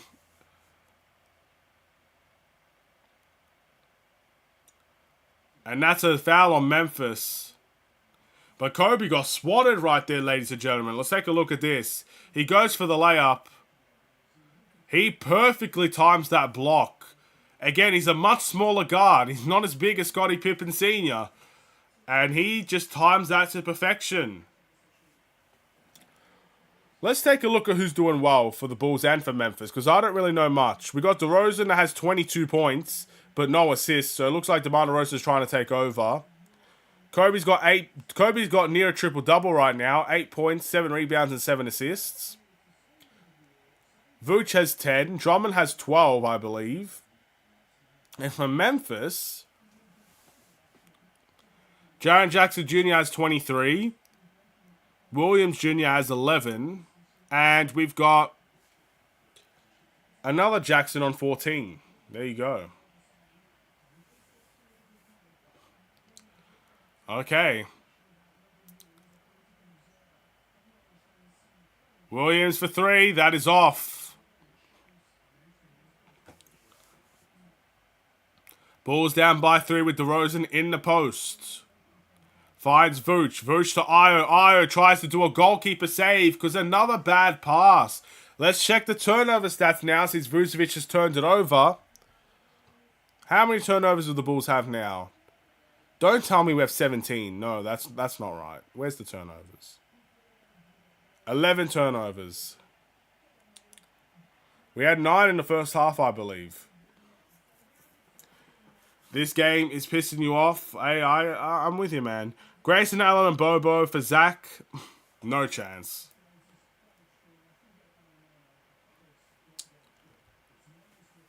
But I don't think both those guys even make enough money to even make that a conversation. Kobe shoots the midi, and it falls. Bulls down by 1. Is there a run incoming for Chicago here? Alright, Jaren Jackson trying to size up Drummond. Great pass and a slam for Memphis. That's Williams with the slam. Williams Jr. Again, he's having a great game.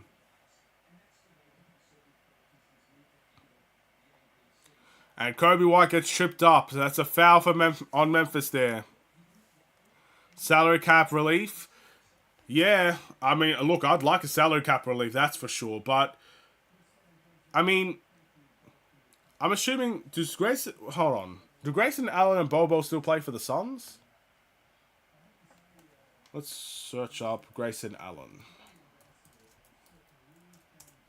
Why do I feel like...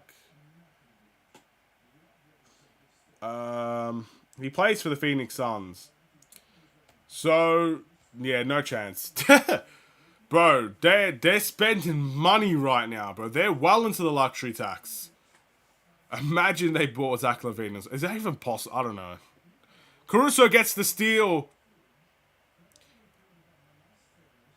And he does well enough to kind of slow down and get Jaren Jackson to commit the foul there. That's smart play for Caruso. And Jaren Jackson, I think he's going to go to the bench.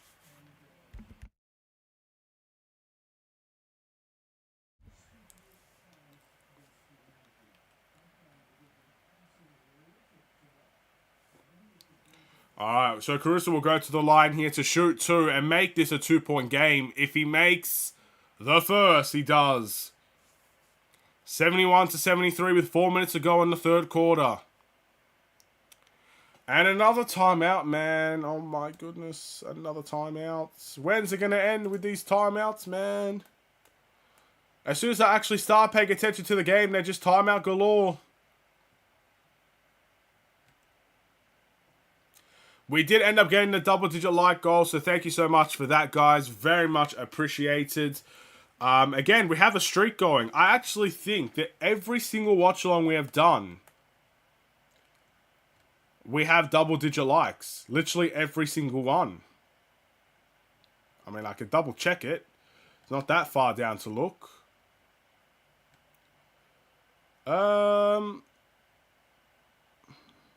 Oh, there's one that didn't. Oh, who is it? The Dallas Mavericks. Unbelievable. Anyway, a lot, it's fine. Whenever we versed Dallas was the last time we got single-digit likes. Anyway, I appreciate you guys. Thank you very much. Well, that's an example of a trade for Zach. Yeah, it could be. It could be an example of what we could get for Zach. You never know. It's all up in the air. Or just know now that, look, the anticipation is starting to wear off. We're going to have to start, accepting the fact that we're going to have this team for the rest of the season. That includes Zach LaVine. Zach LaVine's going to be in and around the team. I'm assuming if the Bulls do make the play-in and make the playoffs, Zach LaVine will be right there on the bench cheering us on. And we'll figure it out in the offseason. Just remember, the offseason's about 3 months away. So, I'm not bothered about the offseason right now. I think we have to look at the buyout market. And I think we have to just accept our fate in many ways. Just accept what the rest of the season is going to look like. Hopefully it's a good one. Again, I don't want this Bulls team to be bad. I want this Bulls team to succeed. I want this Bulls team to play well. I want this Bulls team to stun us all. Imagine if this Bulls team did a Miami Heat, wins the play-in tournament, and goes to the NBA Finals. It won't happen, but I would love to see that. That'd be fantastic. So, I guess we have to focus on the rest of the season in the buyout market. I am not thinking anywhere near the offseason at the moment. I'm not thinking about a Zach LaVine trade. I'm not thinking about re-signing DeMar. I'm not thinking about Vooch. I'm not thinking about Caruso. They're all here. So we have to make the most of it now. I hope they find their rhythm and I hope they win multiple games in a row. I hope we could get out of the 9th seed and enter the 8th seed. Maybe even try to go to the 7th seed. We'll see. We'll see. We're going to all have to move on eventually. That's the example of a trade. Don't expect an all-star player in return. I don't think anyone... Again, I thought the all-star player we would have got would have been Pascal. Without Pascal, I doubt there's any all-star player in return. Unless someone in the offseason makes a huge fuss and wants to leave. That's the only way I can see us getting an all-star for Zach. But I don't see us getting an all-star for Zach. We're going to get young guys. We might get some vets. I don't know. But we're not... I doubt we get an all-star back. We'll see. Maybe AK can pull something off.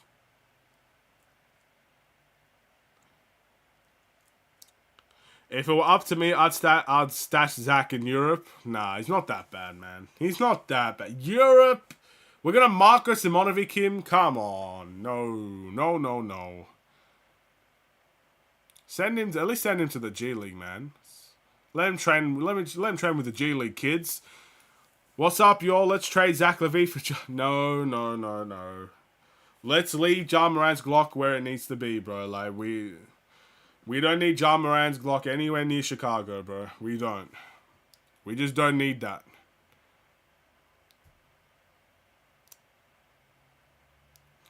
Alright, Bulls still down by 1. Memphis have the ball.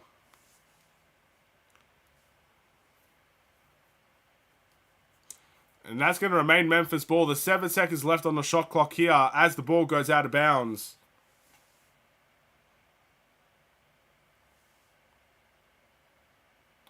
All right.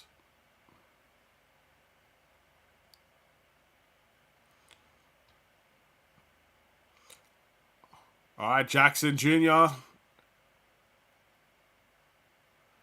Gilliard makes a tough one. Oh, wow. Javon Carter all over him. This guy was falling on his shot and he swishes it. Nothing but net.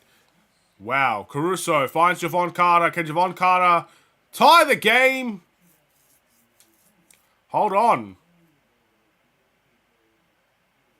Okay, I got it wrong for tying the game because it's 76 to 70. Oh, the score's not updating. Oh, my goodness. Oh, ESPN. Unbelievable.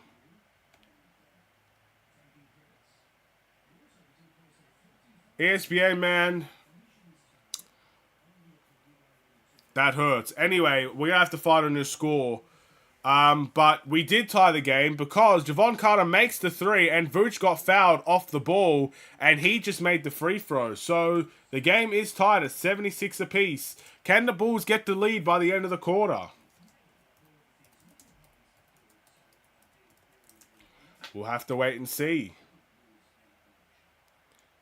Memphis makes a 3. Io wants the run. Vooch to Caruso. Back to Vooch. Vooch gets into the post. Spins. And he gets fouled by Memphis. Okay. How about this? Does this work? Even that one's wrong. So I literally can't find an ESPN score that's right. They've all had days off, bro. They're all just taking time off. That's crazy. Well, until I find one that's proper working, I'm gonna have to just keep letting you guys know the score. The score right now is 77-79. Bulls are down by 2. Vooch is at the line.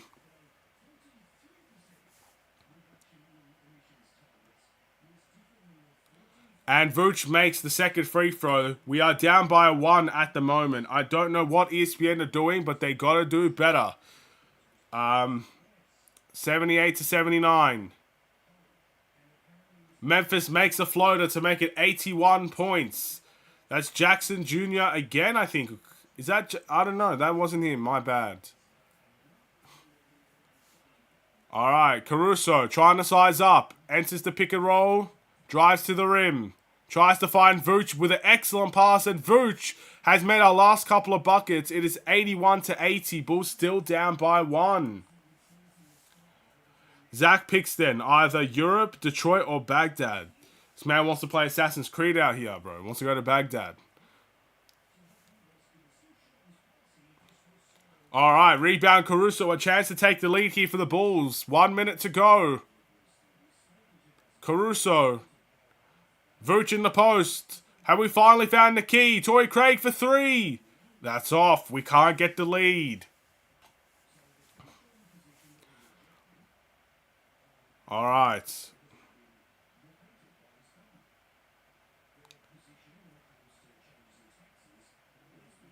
A mid-range miss by Memphis. They get the offensive rebound. And now my stream is blurry, so I can't even see who's scoring. Vooch gets the block. 2.9 seconds left. Memphis is going to have to get a good inbound play here if they're going to get a shot off.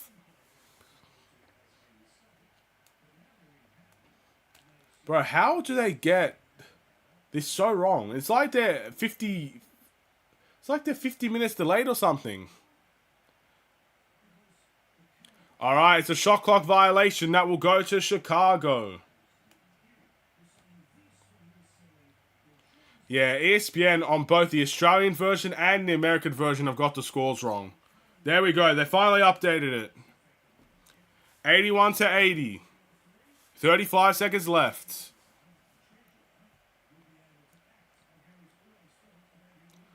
Alright, Caruso.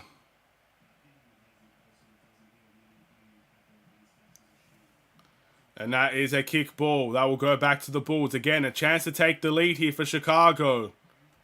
They're going to need this.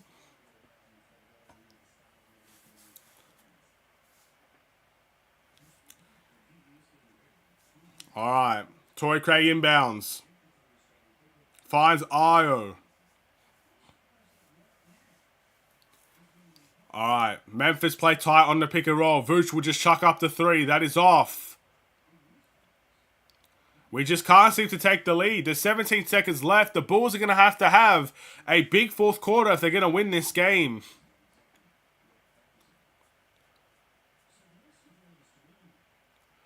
G.G. Jackson misses. He airballs. 1 second left. Can Torrey Craig give us the lead at the buzzer? No, he doesn't. It rims out. And that is the end of the third quarter. Bulls down by 1 against a depleted and injury-riddled Memphis Grizzlies team. A team with no Ja Morant, no Desmond Bain, no Victor Oladipo, no Brandon Clark, and the list goes on. There is a bunch of Memphis players out of this game. There's no Derrick Rose either. Is Derrick Rose even playing? That's sad if we don't even get to see that.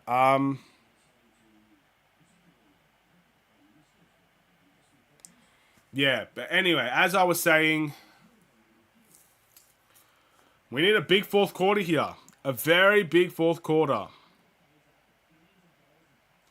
I would keep Zach and trade Vooch in the offseason. Zach could work well with Kobe.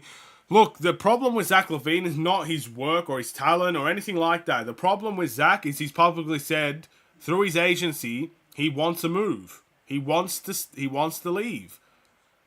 If Zach wanted to stay, I'm all for Zach staying. Of course, he has to play better than how he is playing or how he was playing, but we know Zach LaVine can play better than what he has been playing as. So I'm all for Zach staying if he said he wanted to stay, but he doesn't want to stay. I don't want to keep players that don't want to be here. I find that disrespectful for the organization and disrespectful for the players that do want to be here. A tad bit disrespectful for the fans because they obviously love Zach LaVine, and now they feel hurt by Zach LaVine. It's just one of those situations. So it's for me, that's just how I view it. If a player doesn't want to be here, I don't think we should be forcing him to be here, and I don't think it makes any sense for anyone to keep Zach LaVine here. Unless Zach LaVine does a 180 and he sees the Detroit Pistons on one side, he's looking at him, and then he says, you know what, I think I'd rather stay, then fair enough, we move on from there. But until that statement is retracted, until Zach LaVine comes out and publicly says, I want to stay in Chicago, then I think we should be looking for that move. That's how I see it. So maybe you should consider trading both of them, because I'm not opposed to trading Vucevic either. So maybe just look for both. I think again, if we are going to look for the offseason, best be prepared for what our pick is going to be as well. Be ready for that, because our pick could make a difference if we actually pick the right guy.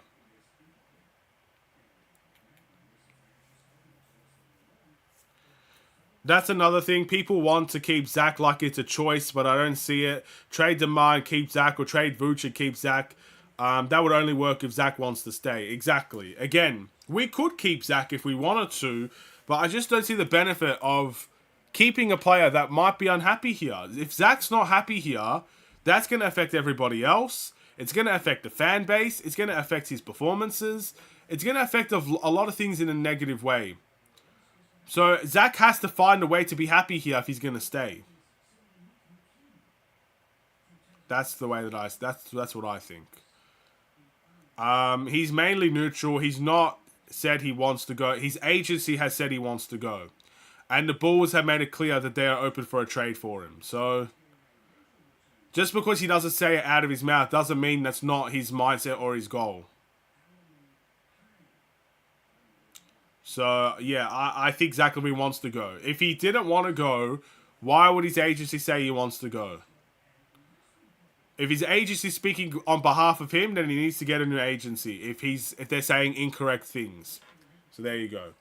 No way we lose this, right? Drummond's dancing, and he makes the free throw. The Bulls are up, by the way. The score is still wrong. ESPN is definitely taking a night off today. They just do not care about this game, it seems like. Is there a chance we lose this game? Yes. Bulls fans would not be happy about that, though.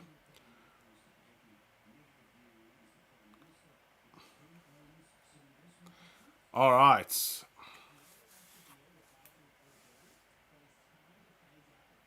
(84-83), Memphis take the lead. Kobe White finds his way into the paint, gets the floater to go. Is Kobe White in takeover mode right now? Up by one again. We're trading buckets with the Memphis Grizzlies.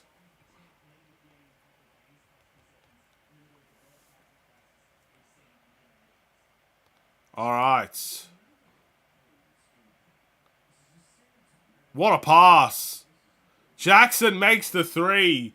Memphis are making some fantastic plays right now. 10 minutes to go in the game. That's a tough pass. You have to give all the credit in the world. That's ridiculous. Kobe fakes the three, finds Javon Carter for three. That's a miss.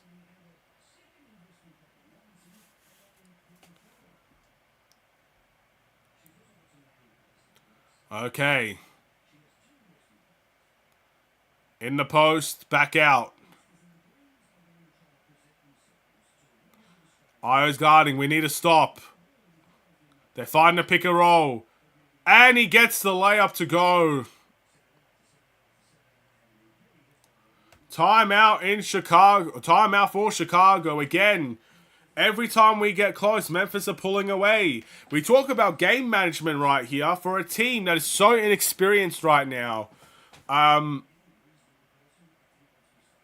They are managing this game well. We can't, again, you have to give full credit to them. They've managed the game well. Even if they lose this game, they have managed the game well. They've made the runs at the times they need to make the runs. Every time the Bulls surge, Memphis surges. It's, again, a lot of young guys trying to prove themselves. And this will go to show, again, a saying that we've been talking about for a while. Just because these guys are unknowns to us as Bulls fans, they all have a point to prove. They're trying to get minutes. They're trying to make it in this league. And they are working hard to win this game. So the message for the Bulls here, if we lose this game, work a little bit harder. Because hard work beats talent when the talent doesn't work hard. We have the talent. Our team, we got Vooch, we got DeRozan, we got Kobe, we've got Io. We've got well-known players around the league. But if they don't work hard enough, you lose to everybody and anybody in this league if you don't work hard enough. And so far, the reason why we're seeing Drummond and Vooch start together is because this team is not working hard in the hustle stats at all. The rebounding and everything in between. Memphis don't even have a center. And we're forced to play two centers against them. That's ridiculous. So, yeah.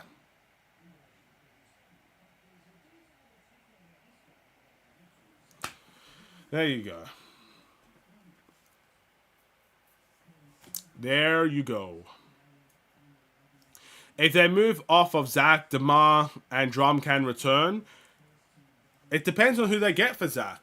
If they could get a salary filler, I guess, type of situation, they could do a lot more than just sign Zach and DeMar and Drummond.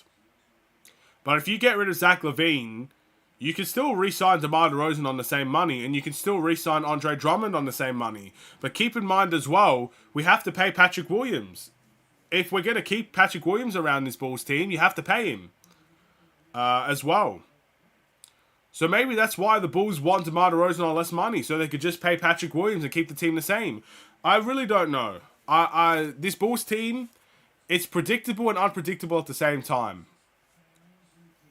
But now I'm gonna start taking what they say at face value. If they say outright we are keeping Patrick Williams, I'm gonna expect them to keep Patrick Williams. We need to start believing in what they say now, because they don't work in silence no more. They said at the very beginning of the season they wanted to keep DeMar. So I'm expecting them to re-sign DeMar. That's just how I view it.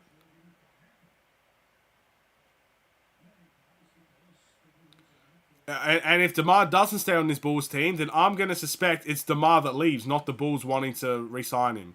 It's DeMar choosing to get more money. Or, you know, a better situation, whatever the case may be. It won't be the Bulls, it'll be DeMar that chooses to leave. That's how I will see things now. Because the Bulls don't change from their game plan. Alright, 89 to 85. Jaren Jackson in the post. Does a spin. Drummond does well to keep up. Back to Jaren Jackson. Drives to the rim. That's a travel, is it not? Apparently, Kobe or Io ended up deflecting that ball. That looked like a travel to me. Kobe White drives to the rim. He falls, and he ends up getting tagged, or Memphis gets tagged with a foul. Kobe White hurt it. Kobe White, he's holding his ankle. It's alright, he's fine. He got back up well. Oh man, if Kobe White got injured today, I might just retire.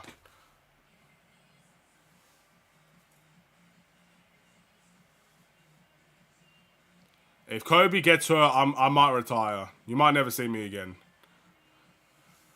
Ah, man. Hello. DeMar DeRozan gets the 2. 91-87 is the score. They still got it wrong there over on ESPN. That's good to see. Jaren Jackson. We got to find a way to stop him. Oh, man. He's just having his way with us, man. He's having his way. He's single-handedly keeping the Memphis Grizzlies in this game. 8 minutes to go, and he is cooking up a storm. The Bulls have to go on their run now. There's no other way to describe it. DeRozan for 3. DeRozan's having a game as well. That's a long 2 according to the NBA. There you go. A long 2 for DeMar. 93-89 is the score. If Kobe got hurt right when I walk in, he held his ankle, but he got up. He's not playing at the moment. He got benched, but I'm assuming he'll be back, ready to go.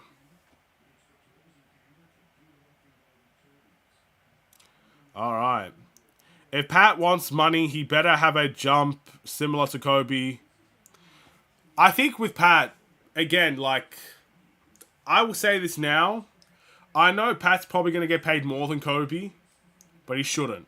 As simple as that. He shouldn't. He will.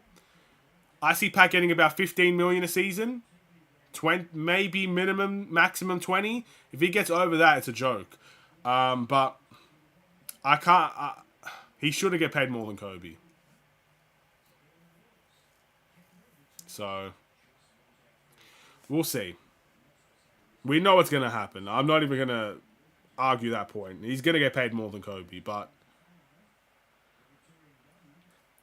again, maybe we work on a Kobe White extension. Who knows, man? Anything's possible. How much time do we have left? I think we have about 8 minutes left, if I'm not mistaken. There's a timeout right now, so I can't see the score. And I also can't see it from here. So about 8 minutes, I assume. How's Drummond and Pat doing? Pat's still not playing. Pat's still hurt. Drummond, he's done well. We've started with him in the second half. We're playing the 2-center lineup for the most of the second half here. And Drummond has 15 points and 8 rebounds. We've been one of our better players today. But again, we're down. We're down against Memphis. So does all of that really matter if in the end you lose to one of the lower ranked teams in the Western Conference? Imagine, I mean, this would be typical Bulls. You beat Minnesota. Minnesota was the first team in the Western Conference. We beat them. We came back from 23 points down. We won the game. And everybody was having such an amazing time. And then you go to Memphis, who are like last in the Western Conference. Maybe second last to the Spurs. With no starter, except for Jaren Jackson Jr. playing. And you lose. That's typical Bulls if you've ever seen it. He will get paid more than Kobe due to being a 4th pick, potentially. Hopefully that doesn't upset Kobe. They're best friends. I doubt that upsets Kobe at all. In fact, I would go out on a limb here and say, if Kobe keeps up this production for the next season, by the time next offseason comes around, I would not be surprised if we're extending Kobe White for more money. Just to give him the respect he deserves financially. Because if you've got a superstar on your hands, your goal is to keep them happy. You don't want them going somewhere else to find that happiness that you need to give them. So, give it a season, this season and next season. And if Kobe White's still performing at this level, he'll get his extension. I'm convinced. Because if you wait too long to give him an extension, then he might feel disrespected. But he's also got incentives built into his contract as well. So that should keep him happy for a while. From the trade talks you're hearing, teams offering first-round guys, the trade deadline's done.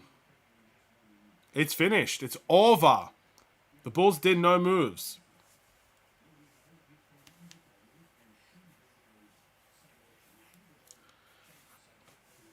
Trade deadline is completely finished.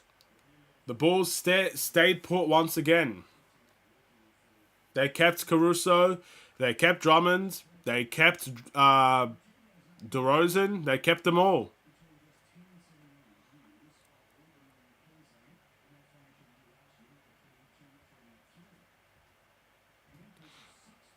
All right, Bulls are down by 1.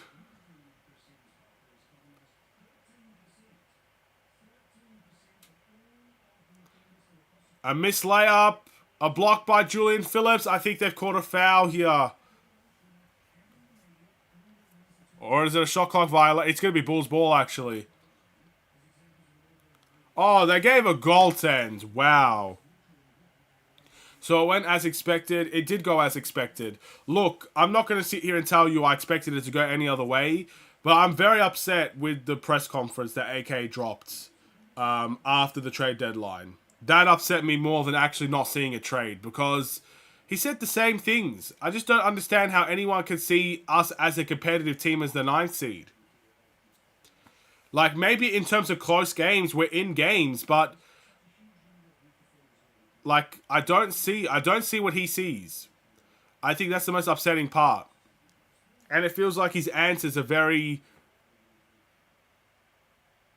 It's the same. I felt like I watched the same press conference from last season to this season.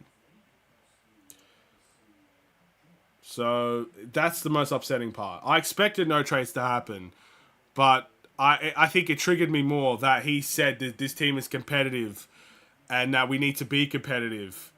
Yet you did nothing to really make us more competitive. That's what I don't understand and I don't necessarily like. I felt like his answers should have just been as basic as this. We want to keep DeRozan. We want to keep Caruso. If all you said was that, I would have accepted it, because we all know that anyway. I don't know. I'll react to everything in a video. Was there any big news? Did the 76ers do anything big? The 76ers got Buddy Hield. A player that I've wanted for a while, unfortunately. He's gone to Philly. Philly made some big moves. The Knicks and the Pistons made some big moves with each other. The Knicks got some extra bench depth and some shooting. You could arguably say they lost some defense, but with Coach Thibodeau, you could probably find that defense just in the structure of their game. The Knicks are serious, man. They're not playing no games this season. They got rid of Grimes to get shooting and bench depth. I mean, they're playing a risky game. And it might work out for them. We'll see. Kobe White misses the floater. Drummond's trying to fight for the rebound. He can't get it. Memphis are out in transition. Caruso reaching, and there's a foul. I believe that foul is on Alex Caruso, just playing hyper aggressive on the defensive end. It's a tie game here, ladies and gentlemen. 95 apiece. Anybody's game here with 6 minutes to go.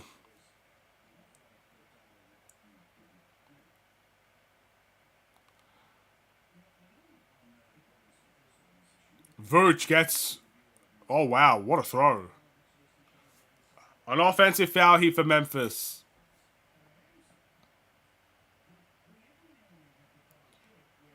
Wow. Kobe White takes the hit. But again, that possession right there is why I can't trust Vucevic to be a number 4 or a power forward for the Chicago Bulls for a long period of time. This is why I can't see Drummond and Vooch play together. Because if you saw how easily Vooch got basically ran past from the 3-point line, like, that is not a sustainable way to play for many games to come. Some games it works. Against an unknown Memphis team, it's working. But if that happened, if I saw Vucevic go out to an Andrew Wiggins like that, we would get cooked all game. Drummond commits the foul. The Bulls have the lead, by the way, 97-95 with 5 minutes left. It's now or never. The Bulls can make their run to win this game. Drummond is not happy.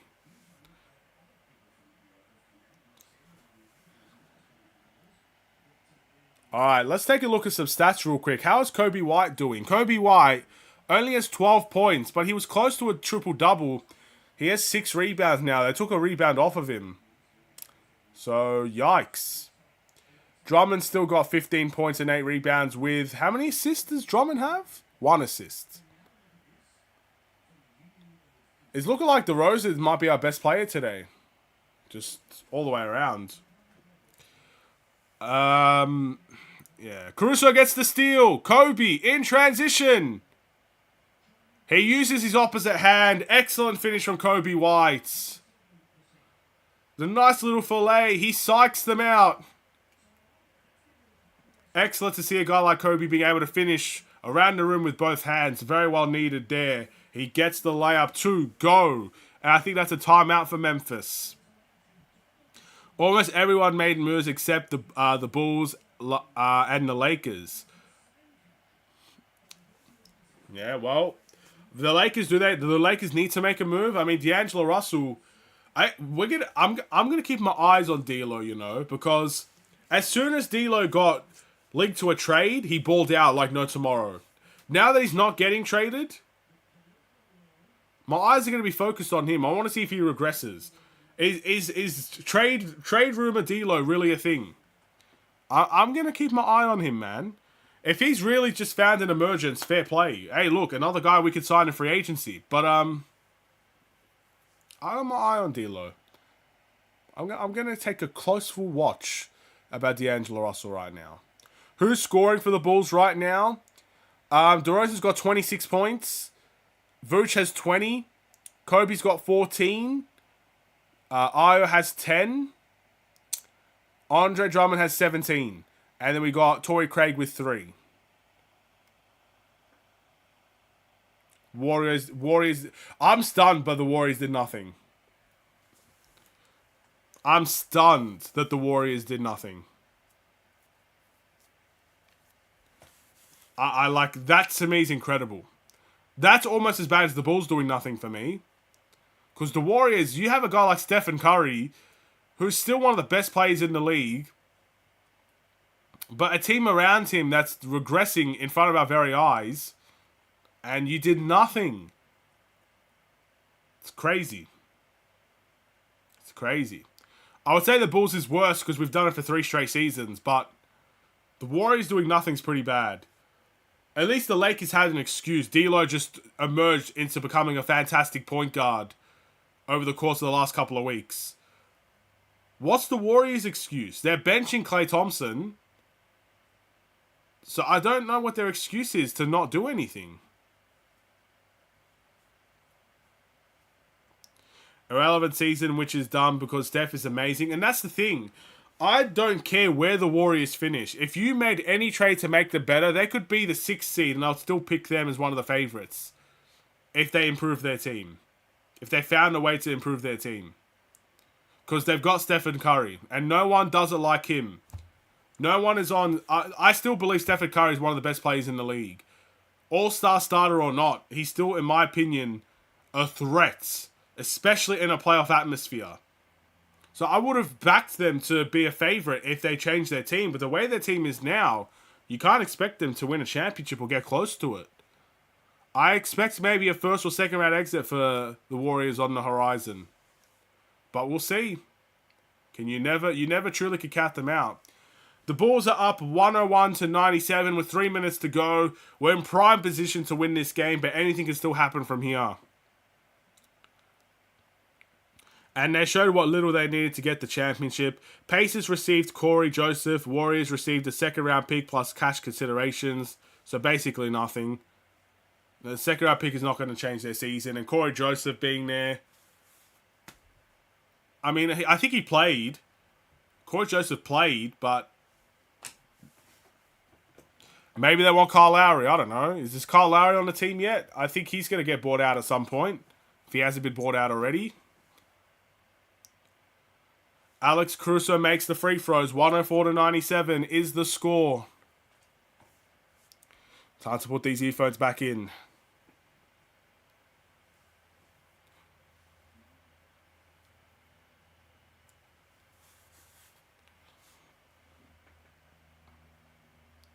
Jaren Jackson Jr. commits his 6th foul of the game. And Memphis are going to challenge the call, just trying to keep their best player in the game. Let's take a look. Kobe White. Your selling job, Kobe, honestly, Hollywood movie star acting right there. And look, it's a foul anyway, but Kobe sells it like no tomorrow. That's crazy, bro. That's crazy. Someone give this man, again, there should be a best acting award in the NBA. Kobe White's afro should win the best hair in the NBA. I don't care. Someone should give Kobe White a trophy for the best hair in the NBA because this man sells it like no tomorrow. I'll be honest, I think there's a possibility to overrule this just by how much Kobe sells it. Like, I think Kobe White may have sold it so much that they look at that and say, wow, that's definitely a flop. We'll see. Crazy. Best hair in the league, ladies and gentlemen. You can sell anything with that amount of hair. Hey, he's living my dream right now, bro. I wish I had that little... I wish I had a fro like that, bro. Imagine coming into a stream with my hat up the top like this, like this. And the fro just going crazy, bro. Like he had on draft night. That'd be crazy. Fortunately, I don't get to live that dream. Warriors are out unless they get a miraculous superstar. They're going to need guys like Klay Thompson to just really pick it up consistently. Again, to me, Klay Thompson's been the biggest disappointment. There's a reason why he's being benched at the moment. So Klay has to turn back the clock if they want the Warriors to do well enough to make the playoffs, or well enough to be a competitive team. They're weak in a lot of areas, the Warriors. You could tell. But a prime Klay Thompson will do the world of good for them.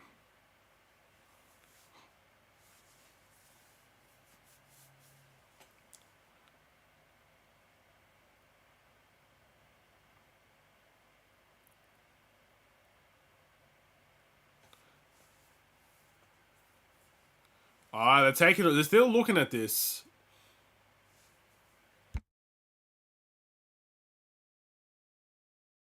Let's take a look.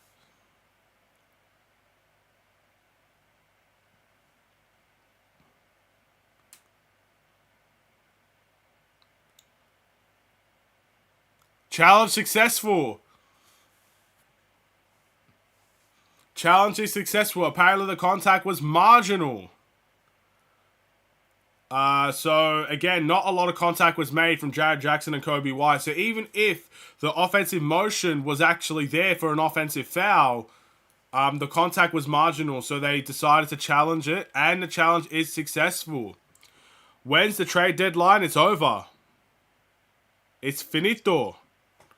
The Bulls made no trades. There's nothing to talk about anymore. They had to turn back the clock like Al Horford did in the finals 2 years ago. Exactly.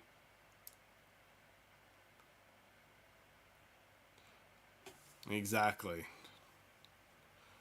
All right, 104-97. DeRozan, takeover time.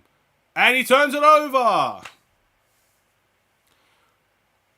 DeRozan, go again. This is why trying to make a pass in the air never usually works out. DeMar DeRozan gets into his shot, realized for whatever reason he wasn't going to make it, so he passes out to no man's land, and Kobe White wasn't there to pick it up. And then the Bulls commit a foul. We still have Zach. Yes, we do. Zach is still a Chicago Bull. I think Jaren Jackson is hurt.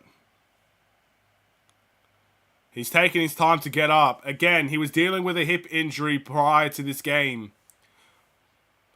Let's take a look at this. He drives to the rim. There's about 5 Bulls players all combining to try and get him. And I think Caruso commits the foul.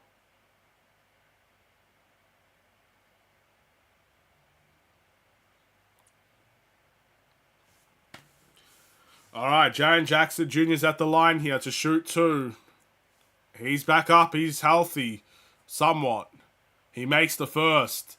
Game's not over with 2 minutes and 11 seconds left. That finals was so disappointing. Why did Tatum play badly? I don't know, man. That was their first finals, man. Like, sometimes you just don't get it all together in the finals. Don't worry, bro. I got Boston to get to the finals this year. I think it's Boston's year. I really do. Maybe Boston needs to be prevalent in the buyout market as well. They need some bench depth. They could get some bench depth. I can't see a reason why they wouldn't be in the finals this year. They've been far and away the best team in the East in my eyes. And I think in a 7-game series, there's not many teams that can really put up a fight against them. What a fake! Pippen Jr. with the fake. Bulls still up by 6 though. What if we had guys in their prime like Vooch and DeMar? It's sad because I still see us being very similar with DeMar and Vooch in his prime. Like, I don't see them on a decline. I just see them not meshing well. It's not that they're on a decline. Like, I think DeRozan is trying to fit into this team the best way he can. His style of play and the way that the Bulls play, I don't think mesh well. That's honestly what I think. I don't think DeMar's in a decline. And Vooch is the same. I mean, maybe Vooch just misses post hooks. If you saw him with Orlando, this man was making every post hook under the sun. He doesn't make those anymore. So maybe you could argue Vooch is in the decline. But honestly, I don't see us getting that much better than where we are, to be honest. I mean, let's not forget, 2 years ago, last year even, DeMar DeRozan had a fantastic year. DeMar DeRozan had one of his best years last year in his entire career, and we finished in the 10th seed. So, honestly, I don't mean to be mean when I say that. But if we had everybody in their prime, if we had Vooch in his prime and we had DeMar in his prime, I see us not being far off where we are. Because I don't think it's a prime issue or a decline issue. I think it's a meshing issue. That's what I think. I know they're all older, but they're all still producing. Vooch as a third option averaging 17 points per game, to me, is not a decline. And DeMar DeRozan, again, he's trying to play a different style of basketball, and that's probably why his stats are not there. Both of them are still producing. I don't think any of them are on a decline, as of now. We'd be the 4th or 5th seed, maybe. I don't know. I just think would be very similar. They should have figured out how to make things work easier for DeMar and Vooch. But they just don't gel well together. I mean, 2 of our biggest important players on the team don't necessarily mesh well. So it's not even the fact that there's a team around them that's not amazing, because that's obviously an argument anyone can make. But you need your big 3 to work well together. It's like Giannis and Chris Middleton, for example. The big 3 they had, Drew Holiday, Chris Middleton, and Giannis. It worked well together. They didn't take away from each other's game. They didn't play a completely different style from each other. Like, Vucevic is focused on team ball movement, entering the post, passing out of double teams, and using the pick and pop game. DeMar is more centered around dribbling the ball, isolating his opponent, trying to get a matchup for him. And if he can score it, he does. If he can't score it, he tries to play make his way out of it. They just don't work well together. That's the problem. For Giannis, Middleton, and Holiday last season, or when they won the championship, they don't take away from each other. They all fit into their own system. That was what worked so well. And of course, Giannis is an MVP caliber player. Let's not mess around here and say that's not the reason. But they definitely didn't take away from each other. We have talent, but it doesn't work like it was with Lonzo. Lonzo was the key guy. Lonzo kept everything together. Lonzo was the type of guy that he found a way to make everything mesh because he could do off-ball and on-ball things. He could work well with Zach because, I guess, he works well with Zach because Zach can get out in transition. Zach can run and score. He works well with DeMar because he can sit in the corner and shoot 42% from 3. He works well with Vucevic because he can still use the pick and roll game, and he could use that very well.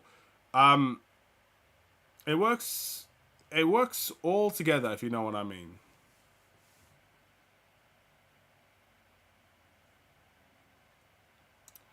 How useful was Thad Young because it felt more solid with him? I mean, Thad Young had one of his best passing seasons with the Bulls. I think I missed that. I don't necessarily miss Thaddeus Young scoring, because I don't really like Thaddeus Young at the three-point line shooting threes. I just don't like that. But I miss his playmaking. I miss his post play. That's what I miss about Thaddeus Young. And I miss his defense as well. So I think Thaddeus Young could still work very well here.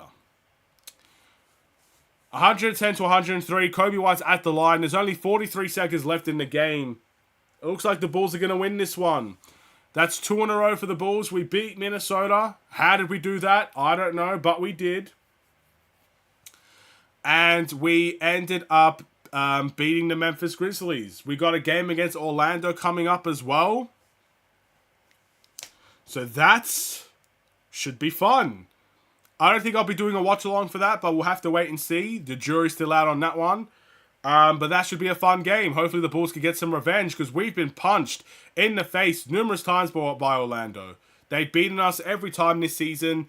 They beat us a couple times last season. They've scored buzzer beaters and ended games really closely against us these last 2 seasons. So, yeah, it's... We got to beat them. We need some revenge against them. And plus, direct competition. We're talking about getting over the hump and getting to the 8th seed. Well, guess who's in the 8th seed? It's the Orlando Magic. It's Wendell Carter and them boys. They are in the 8th seed. So we got to... It's a big game for us if we really want to advance our season. That's one we can't let slip away. We've already let 2 of them slip away. I think 3 of them even. Can't let that one slip away. So we'll wait and see how that goes. That should be a fun one. Are we at home for that one? We are not. We have a 4-game road trip. We have a game against Orlando next. By the way, I actually think I'm not going to be doing a watch-along for any of our upcoming games. That's quite sad. If you guys didn't know, I am going on holiday very soon, on the 14th of February for me. That should be the 13th of February for you. So, Sundays are normally hard, and that's the game that Orlando's played on for me. So that's going to be hard for me to do a watch-along for. Atlanta's going to be on the day that I leave, and Cleveland's going to be the day that I get there. So, I can't do a watch-along for any of those games. That's quite sad if you think about it. I'm going to be missing quite a few chunk of games here. I've done well this season, to be honest. I'm going to be out pretty much from the end of the month, but towards the end of the month, I'm going to be somewhere different where I can stream. The beginning of the month, or the middle of the month of February. This is the All-Star break anyway. I'll miss the Cleveland game and that's it. But I don't think I'll be doing one against Atlanta either. We'll have to wait and see. Unless the schedule frees up, that's going to be very hard for me.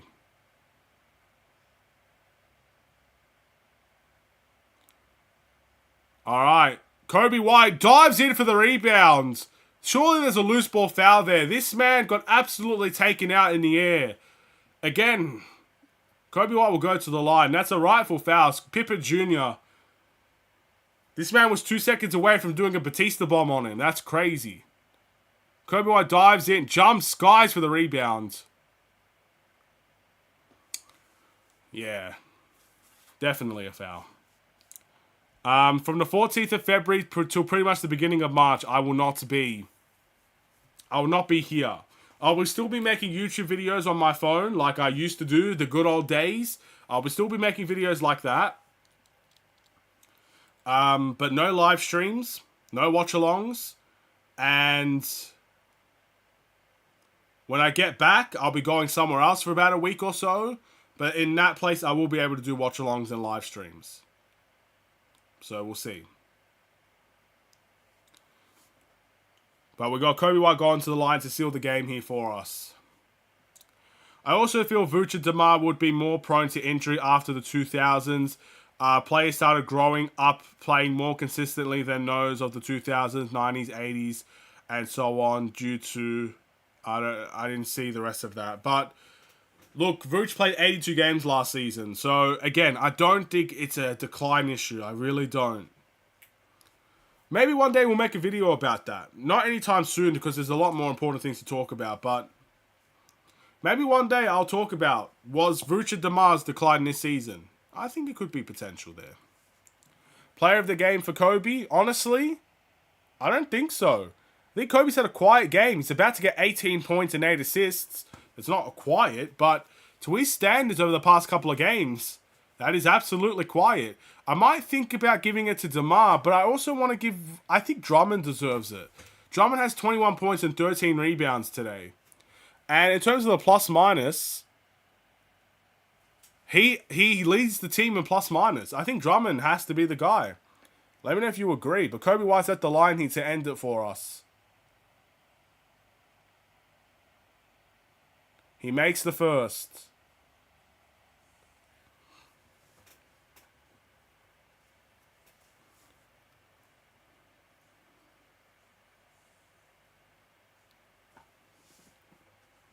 All right, one more for Kobe. Come on. Ice the game. He makes both. That's 18 points for Kobe White. 18 and 8. Hey, look, if you give player of the game to Kobe, fair enough. I'm not going to have a go at anybody for getting a player of the game wrong. You could even give it to DeMar. DeMar has 28 points. I think he kept us in the game for the second or third quarters. This could have been an ugly game for the Bulls if it wasn't for DeRozan. But speaking of DeRozan, I think he just fouled a three-point shooter. So this game's going to delay even further because of him. But either way, it is what it is. You could give it to a bunch of guys today. Even Vooch. Vooch has a 20 and 10 night, I believe. So interesting game. I would give it to Drummond though. I feel like Drummond deserves it today. Off the bench, 21 points and 13 rebounds, and the best plus minus on the team. Fair enough. Caruso and Drummond. Yeah? Well, what's Caruso's stats? I haven't watched the entire game. I've been reacting to the trade deadline a lot more than I've watched the game. Caruso, 7 points, 4 rebounds, 4 assists, 2 steals. And he has a 0 plus minus, which is still better than most of the team. He actually has a 1 now plus minus, so there you go. Those are good problems and great candidates. Well, also you got to keep in mind at the end of the day, as DeMar DeRozan is now going to go to the line, we're playing the fouling game to end the stream. This is the Memphis Grizzlies, a depleted Memphis Grizzlies team.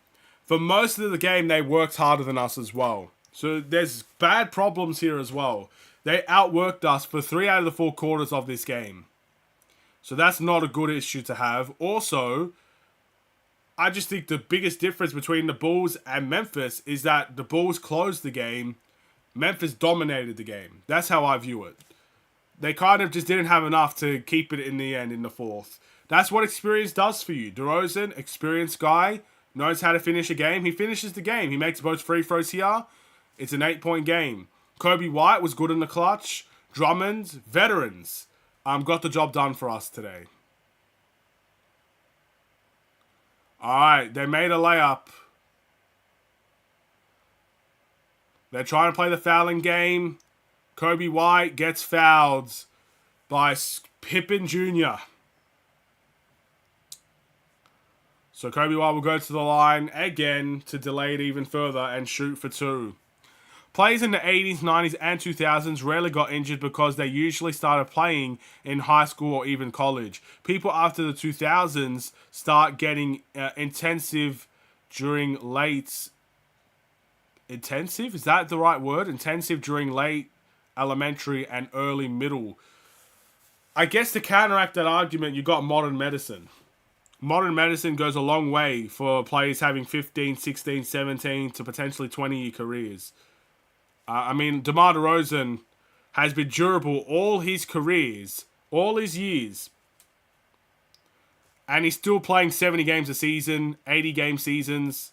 It's incredible to watch from that point of view. The game's over, by the way. The Bulls win this game 118 to 110. I'll be sure to make a game reaction pretty quickly because I want to go back to sleep. I'm sleep deprived, to say the least. But yeah, modern medicine, I think, counteracts that. Because I think the guys in the 80s and 90s played a little bit stronger, probably stronger bones and whatnot, but they also had shorter careers. I think statistically that's proven. I don't know if it is, but I think statistically that's proven. Whereas today, guys miss a lot of games, but they also have 15, 16-year careers. So, yeah. Went from our best win to our worst win. That's, yeah, true. This was a good win by the Bulls tonight. Modern medicine hasn't helped injuries, though, and also DeMar's a product of the... Yeah, he's a product of the 2000s, but he's also the product of the modern NBA also. Like, he's still here. And he's still here probably because of modern medicine and more science behind keeping your, keeping your body in great shape. Same as LeBron. LeBron's the same. LeBron's a product of the 2000s, but he's still in the modern NBA. He's 39 years old, and he's still here averaging 25 a game. So they get the benefits of, being built up in the early 2000s, but the benefits of modern medicine. Whereas people in the 90s, they had shorter careers. Not everybody had 15-year careers because they couldn't handle it. I think you're going to see a lot more guys in their 30s, late 30s, their primes will get extended. Yeah, that's what I mean. That's exactly what I mean. The 2010s, people take load management way too seriously, and players do get more injured in today's NBA, but they will have longer careers. And they'll probably play more games by the end of it because they're playing for 16, 17 years compared to the 13 years you would play in the 2000s and the 90s and stuff of that nature. That's what modern medicine does. That's what research does. That's what, that's what studying for becoming a doctor and whatnot, learning medicine, that's what it does for you. It finds you a way to have longer careers, and longer careers equals more money. So people want to be in the NBA for longer because you'll get more money out of it. So it's all combining together. Play less, earn more. That's how the league is going these days. I'd rather people get less injury prone than last longer. Yeah, but the players won't. The players will think the total opposite than you. They would rather be injury prone and last 16 years in their career, making more money compared to being less injury prone but having a 13-year career, losing potential. If you're just like a random bench player that makes $2 million a season, you could miss out on $6 million over the space of 3-4 years that you decided to leave on the table because you were durable, if you know what I mean. Again, that's a whole debate for another time. Like, that's a very interesting debate. Maybe for the next watch-along, whatever that may be. But the game is done now. Ah, man. Look, if you guys are still watching, on behalf of the Bulls, I would like to apologize on behalf of the Bulls for not doing anything for the trade deadline. I don't represent the Bulls, but I represent Bulls fans. And I know people are frustrated. I know people are upset. I know people wanted moves, and it didn't happen. It's as simple as that. I'm sorry. There's nothing I could do about it. I wish we could have done something. I wish there would have been more to talk about, more excitement in this Bulls team, but there isn't. So I apologize for that, and we'll see what happens in the future. You can't tell me Embiid is better being injury-prone with a longer career. He would rather be injury-prone. I'll tell you this right now. He would rather be injury-prone and be in the league for 16 years compared to 13 years playing 82 games a season. He will make more money over the 16-year career than the 13-year career. And like it or not, players care about their money. They care about themselves. They do. So I personally would like to see everybody play. I want LeBron to play 82 games. I want KD to play 82 games. I want Luka to play 82. I'd love everybody to play 82 games. But I'm telling you, if there was a choice between being injury-prone but lasting 16 years, making 28, 30 million a season for Joel Embiid especially, or being healthy for 82 games but only having a 13-year career, it's self-explanatory which one they would choose. Either way,